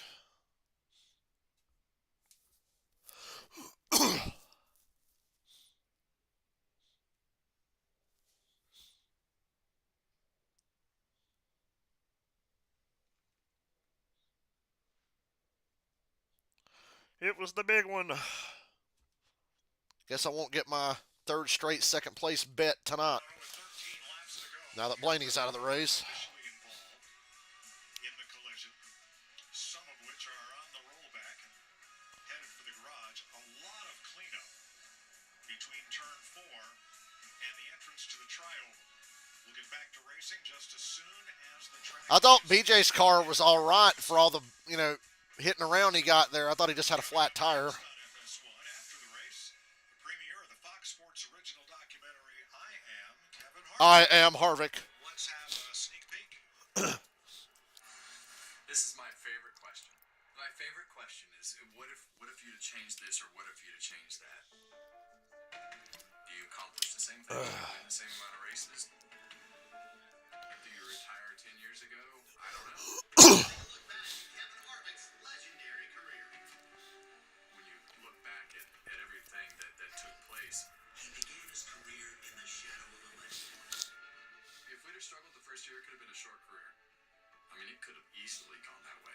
I would hope that you guys don't expect me to replace him because nobody ever will. If you don't win, how soon do they start the pressure cooker of, is he the right guy? I probably wouldn't react to that very well. I remember thinking, man, how's this young man doing this? I would never, ever, ever, ever tell people. I think we've had enough interesting things happen tonight. I'm not bored. First race had a great finish. This race has some drama now. It's Daytona, man. The reaction's always calculated. That was all show. I've always been pretty big on people not knowing who you are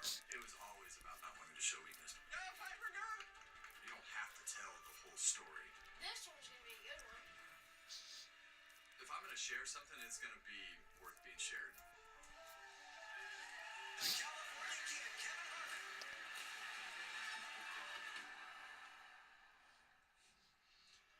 Stay tuned for I Am Kevin Harvick next right here on FS1.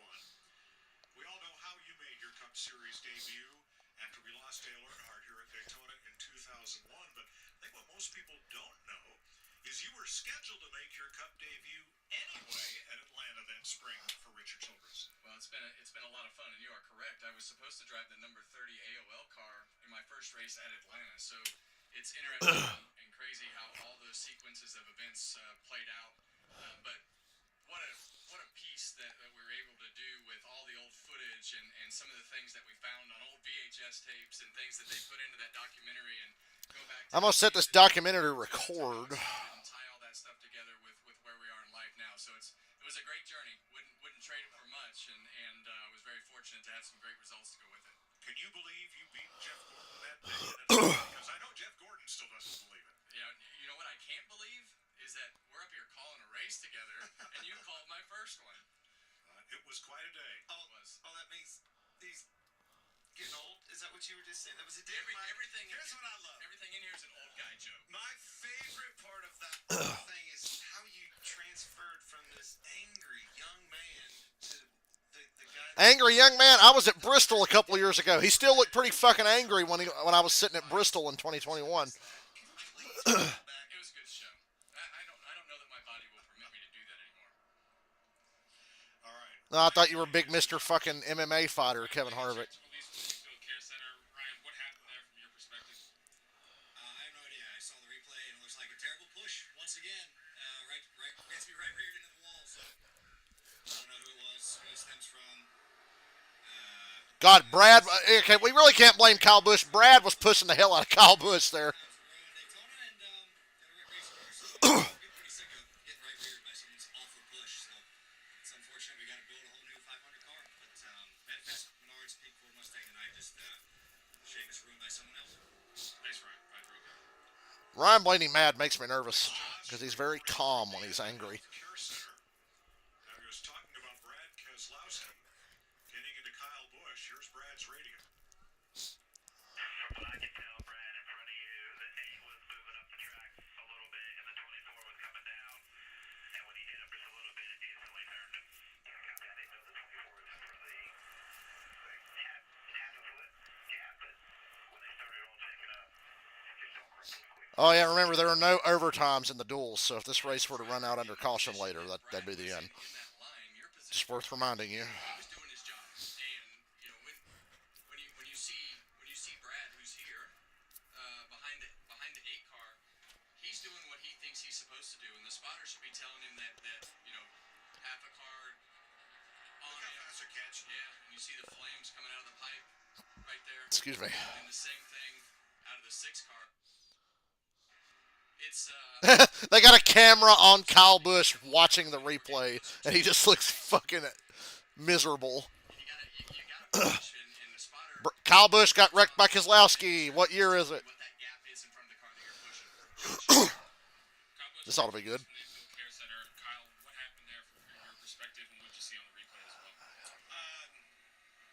Just getting a push a little bit from the 6 there, and the 24 I saw kind of got messed up out of line and slowed down. I tried to lift and roll out of the gas smoothly, and I was still gaining too fast, and then I got all the way out of the gas and got bumped again from behind, and just accordioned into the 24 and sent him spinning. You don't want to hit a guy in a tri-oval. I've been there, I've done that, and I've also rolled out of here in an ambulance before doing that, so I know it's not the right thing to do, but sometimes you don't have a choice, and turn the 24 sideways. And The fact that Brad got through this without a scratch is insane. Zone Camaro was pretty fast. I felt good about it. Oh well, he got a little bump on Kyle Busch's door. Just sitting in line, saving fuel, stuck on the bottom, can't go anywhere. You get back in line, you want to go forward, and we were taking the momentum whichever way the momentum was coming, and just end up wrecking. Thanks, Kyle. Noah Gregson, released from the Care Center. Also Riley Herbst after that crash. I was looking at Brad's car, and when he made that comment, Bubba's got a little more left front damage than I thought, but they patched it up. He won't have to go to a backup car. Look at the list of drivers that were in that wreck. All experienced veteran drivers. They were all making moves. That's Daytona. That's Brad's still running. Kyle parked his shit. What happened by the end of this race? I guess Noah's out. Blaney's definitely out. Briscoe's still running. Josh Berry stopped on the backstretch. He's getting a push. I don't know what that is. Pretty sure Josh wasn't in the wreck. Yeah, and I'm not sure exactly why it won't start, but I would tell you that what I would do in the checklist right now. Yeah, he's talking him through his switches, but I would go straight to the main power switch, turn it off. It's like a computer. You got to you got to reboot the whole system, turn it back on, recycle everything, and try to fire it. If not, then I don't know where to go from there. Gonna need somebody smarter than me. Ryan Blaney's car.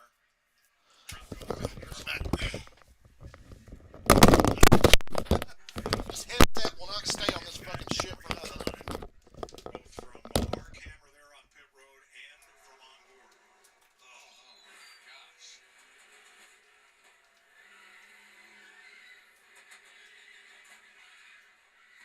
And now let's go on board.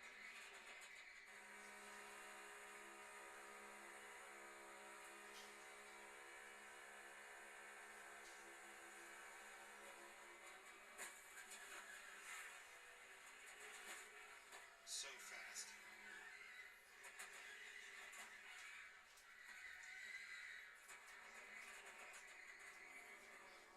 Kevin, you said something earlier in the week about these Gen 7 cars. You said these cars crash really hard. Yes. What do you mean by that? Well, you see his head bouncing around, and we talked earlier about the foam that they put around the driver's head and his Hans straps. But if we put that in slow motion and we saw that driver's head move forward, it's his whole body, and it is as violent as anything I've ever crashed in my whole career. And NASCAR and the teams have done a great job in implementing the foam and the shorter Hans straps and making sure they do visits to the shop over the winter.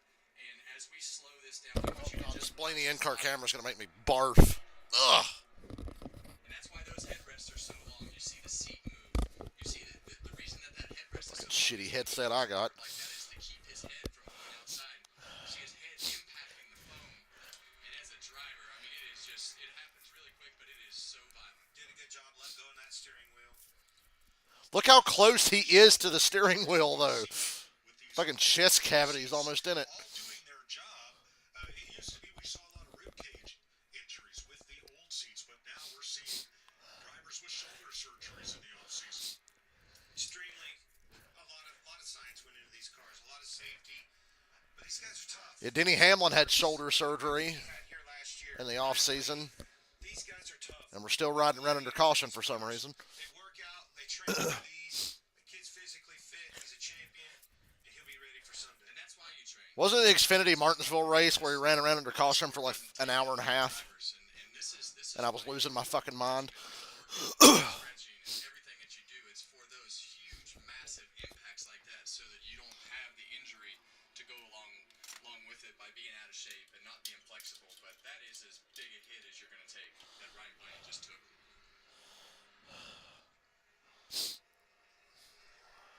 10 laps to go, and Kaz Gralla is in position now to race. Yeah, because fucking McLeod, that big wreck, Kaz Gralla is 7th. Because the cars are still running all pitted. And BJ McLeod. And McLeod's still running, but he pitted. He had a flat tire and a little bit of damage. As Tyson Walker leads Michigan State in a showdown against Michigan. Time to go race, Kaz. At 8 Eastern, 5 Pacific on Fox and the Fox Sports app.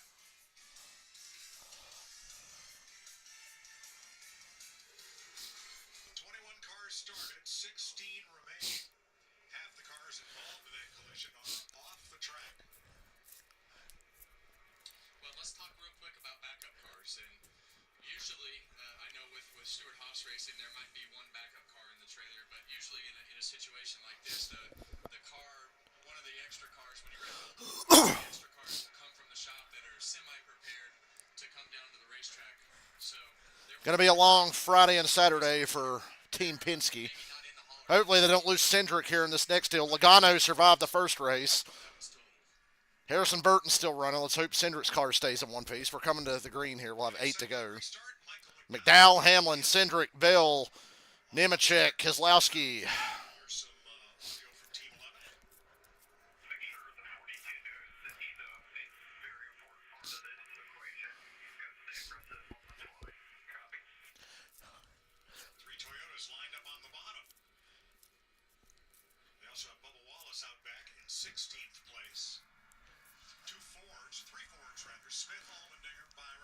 I'm glad Byron is still running.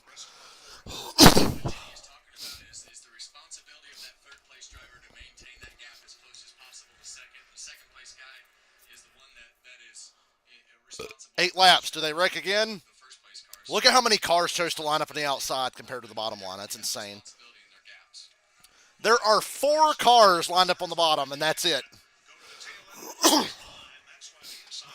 So this outside has a huge advantage here, I think.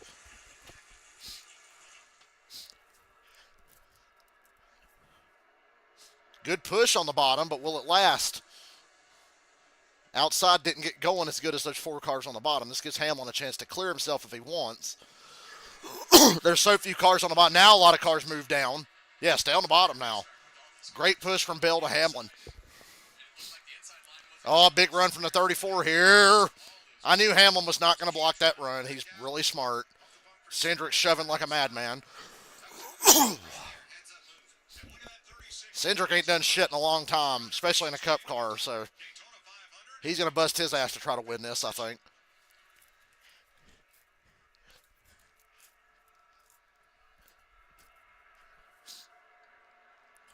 Cascarella backed off the bumper of Brad in the tri-oval. Take lessons there, Brad.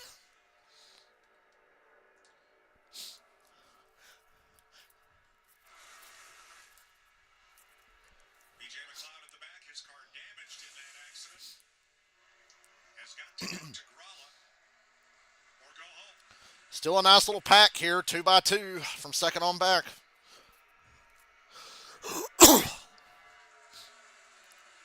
McDowell outside front row for a reason, obviously. He's showing it now.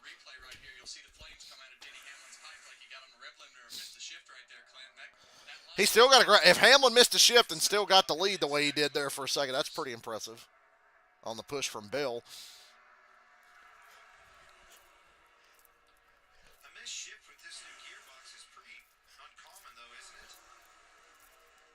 Oh, I'm worried Cindric's going to cause a wreck the way he's pushing that 34. He got McDowell a little out of shape, and you see Hamlin pulled ahead there. Briscoe going 3 wide in the back of the pack for no reason at all. Bold strategy, Cotton, did not pay off. Casgralla's in front of McLeod, and Reagan is also in front of McLeod. We'll stack up here at the front. A lot of side drafting.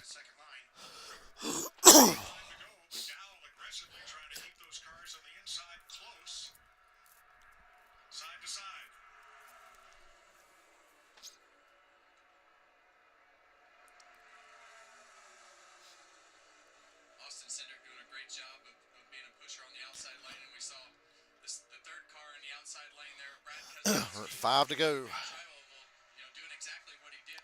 My voice survived this race. I'm happy. Fake cough. Yeah, I'm faking it, all right.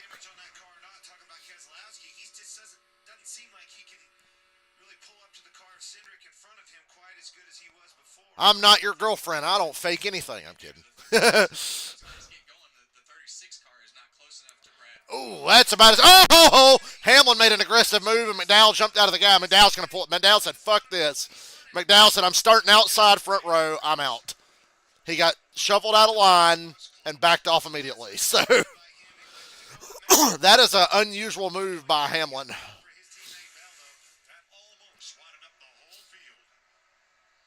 Then everybody could have had a legitimate reason to be mad at Denny Hamlin. Woo!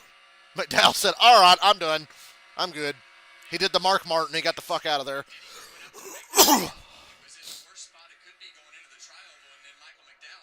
Okay, Fox, can we watch the actual race? They're showing back-to-back full screen replays. I want to see what's going on. I get it. I saw Hamlin block the 34.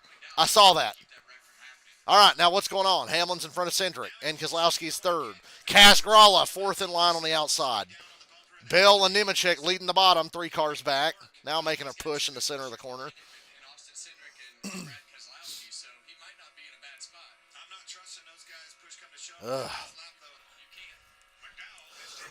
Remember, there are no overtimes. Ooh, AJ, what are you doing? AJ put the 36 in a bad spot. And then, wow, what are you doing, Cindric? They're there. Keselowski and AJ went to the middle, and it hung out Cindric and Casgrala. What a great move by Brad and AJ. Cindric almost didn't let him have it. And then AJ gets to the very bottom. Oh, that killed that entire outside.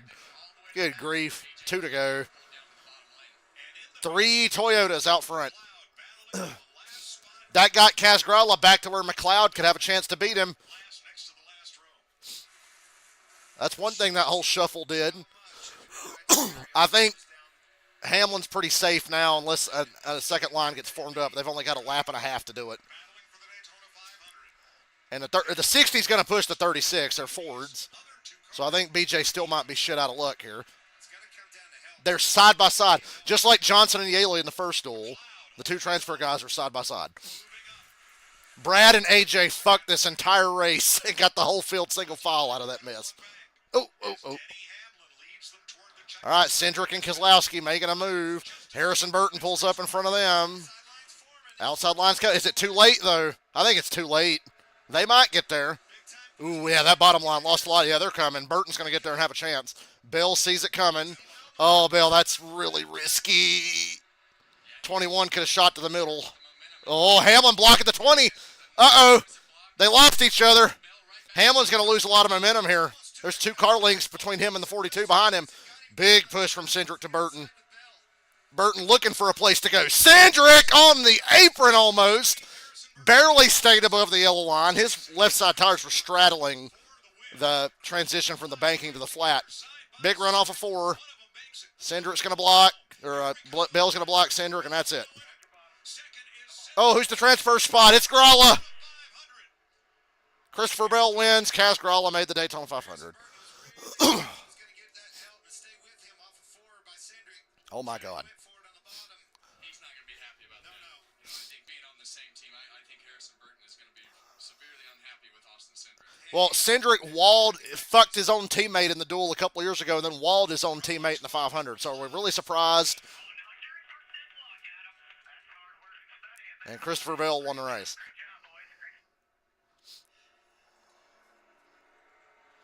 Hamlin kind of got fucked by Bell. Teammates fucked each other. Bell fucked Hamlin. Cindric fucked Harrison Burton. So Bell and Cindric finished 1-2, and Hamlin finishes 3rd, and Burton falls to 5th.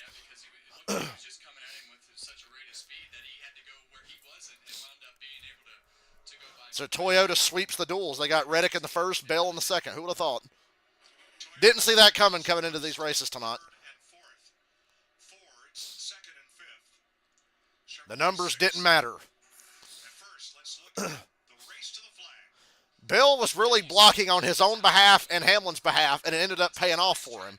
Because Hamlin got way out there when Bell lost his momentum blocking the 21, and then Bell got a little bit of a sniff of a draft off Hamlin, and he took the run with the Fords lined up behind him. And that was the winning move. Burton could have really been a little more aggressive here in 3, but he didn't want to junk his shit, and he had Cindric up his ass. Almost paid off for Cindric. Nobody wrecked, so you really can't complain. Really can't complain there.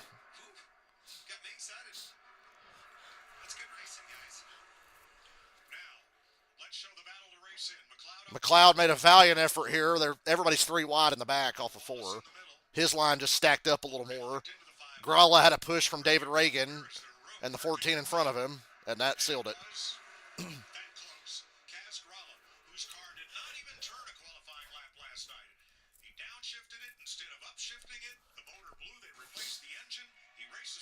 See, Bill. Well, Christopher Bell has officially. Oh, he's looking for a child to give that flag to. He's a predator. He's looking for a child. Oh, never mind. He just wants to give him the checkered flag. My bad. They gave it to some dude. Well, he's got a Bell shirt on. He gave it to some dude in a Bell shirt. What does this one do for your confidence going into the big one on Sunday?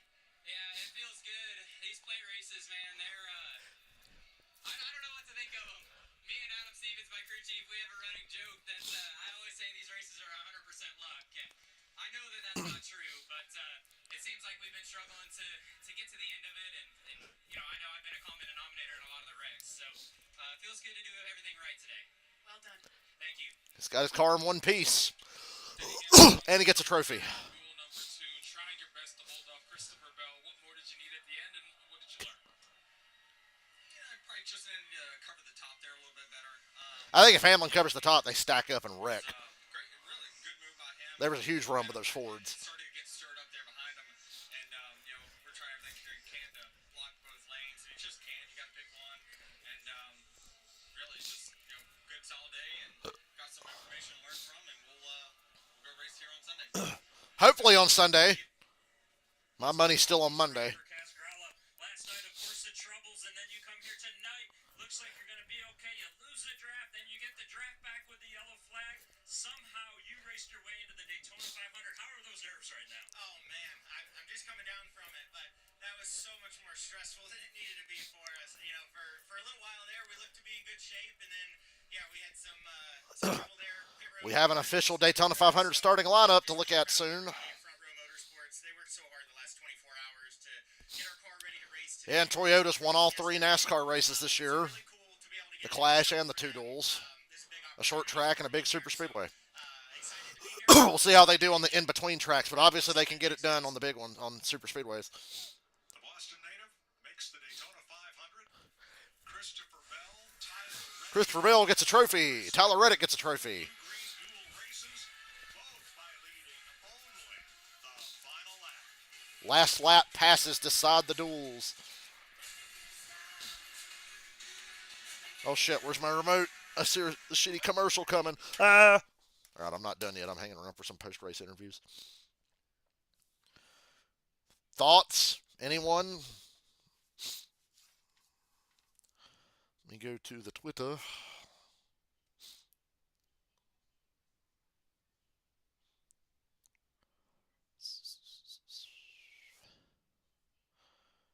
BJ McLeod on the radio. Appreciate everyone's hard work. I had fun. That was more fun than I've ever had in a race. That was a damn good race for McLeod. He got fucked because of bad pushes at bad times, and they took out BJ, and his car was never the same after that.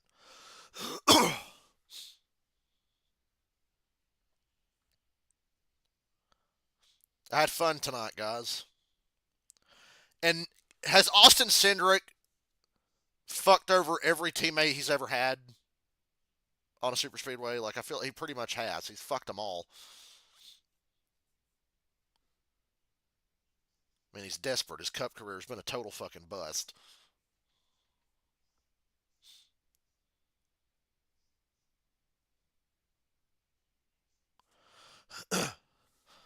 Harrison Burton, if he was a little more aggressive, could have won that race. He had like 2 chances there in the final 2 laps. Didn't take them. I get it. He didn't want to, risk wrecking everybody. But Austin Cindric said, I'll risk wrecking everybody, and it kind of fucked Harrison over.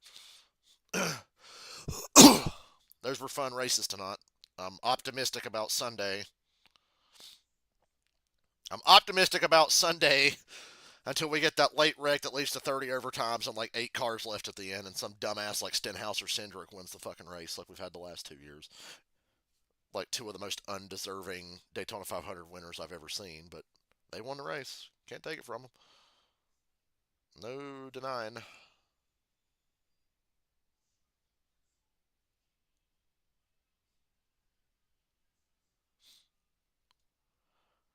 NASCAR's back. We're going to do trucks tomorrow night. Against my better judgment, I'm going to stream the truck race.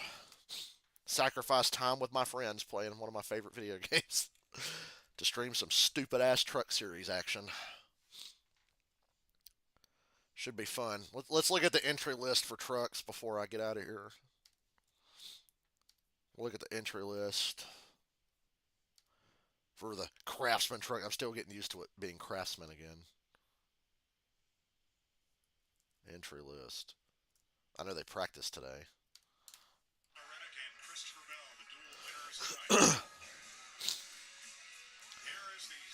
Your Daytona 500 starting lineup. I'll bring that up before I go too. Hocevar and John Hunter Nemechek getting top 10 starting spots. It's a hell of a mixed bag in that top 10.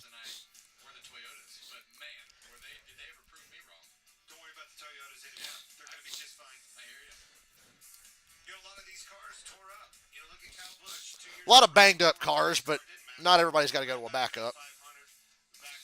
Jimmy the Juggernaut Johnson made the Daytona 500. practice sessions to be able You to damn work right. your car. Hopefully tomorrow, maybe only one if the weather comes in. And you have to take what you did tonight and be able to make that into good changes with your car from a handling standpoint. So there are heroes, there are celebrations, but there's also heartbreak tonight. We had a BJ McLeod interview. Comes up just short of making it into the Daytona 500 after an absolute battle there with Kaz. Emotions you're feeling right now? Yeah, right now, but honestly, I'm just happy because I've seen what this little team can do. Like, we've got 10 full-time or 9 full-time people now between Xfinity and Cup, and they put this car together with no manufacturer support, no help of any kind. You see, that's the only reason we had a real chance here, and my guys did an awesome job building me an awesome car for the draft. We were a little bit off in qualifying, but the way it drove in the draft, it was worth it. I had a blast, got up there and raced, and got to learn a lot. Hopefully show some of the other drivers that we have good equipment and that we're here to race. So whenever the 78's around, I figure he'll be at Talladega in April. we're here to see what we can do. Thanks, BJ. Thank you. Boy, BJ McLeod and JJ Yaley. Bring that car to Atlanta. That's a good car they got there. So, what did we learn other than things happen fast? Last lap passes. What more could you ask for? I was a little bit overwhelmed with everything that was going on. I apologize for that, but it was intense. We tore up a lot of race cars. We have to work on the things that we have to do from a handling perspective. The Toyotas are fast. And what else, Clint? Fords. Talked about Toyota's got a new body, right? They got a new body. Check the list off. We're slow in qualifying. Sure, showed the speed when the time was right. The money's on the line. The Fords.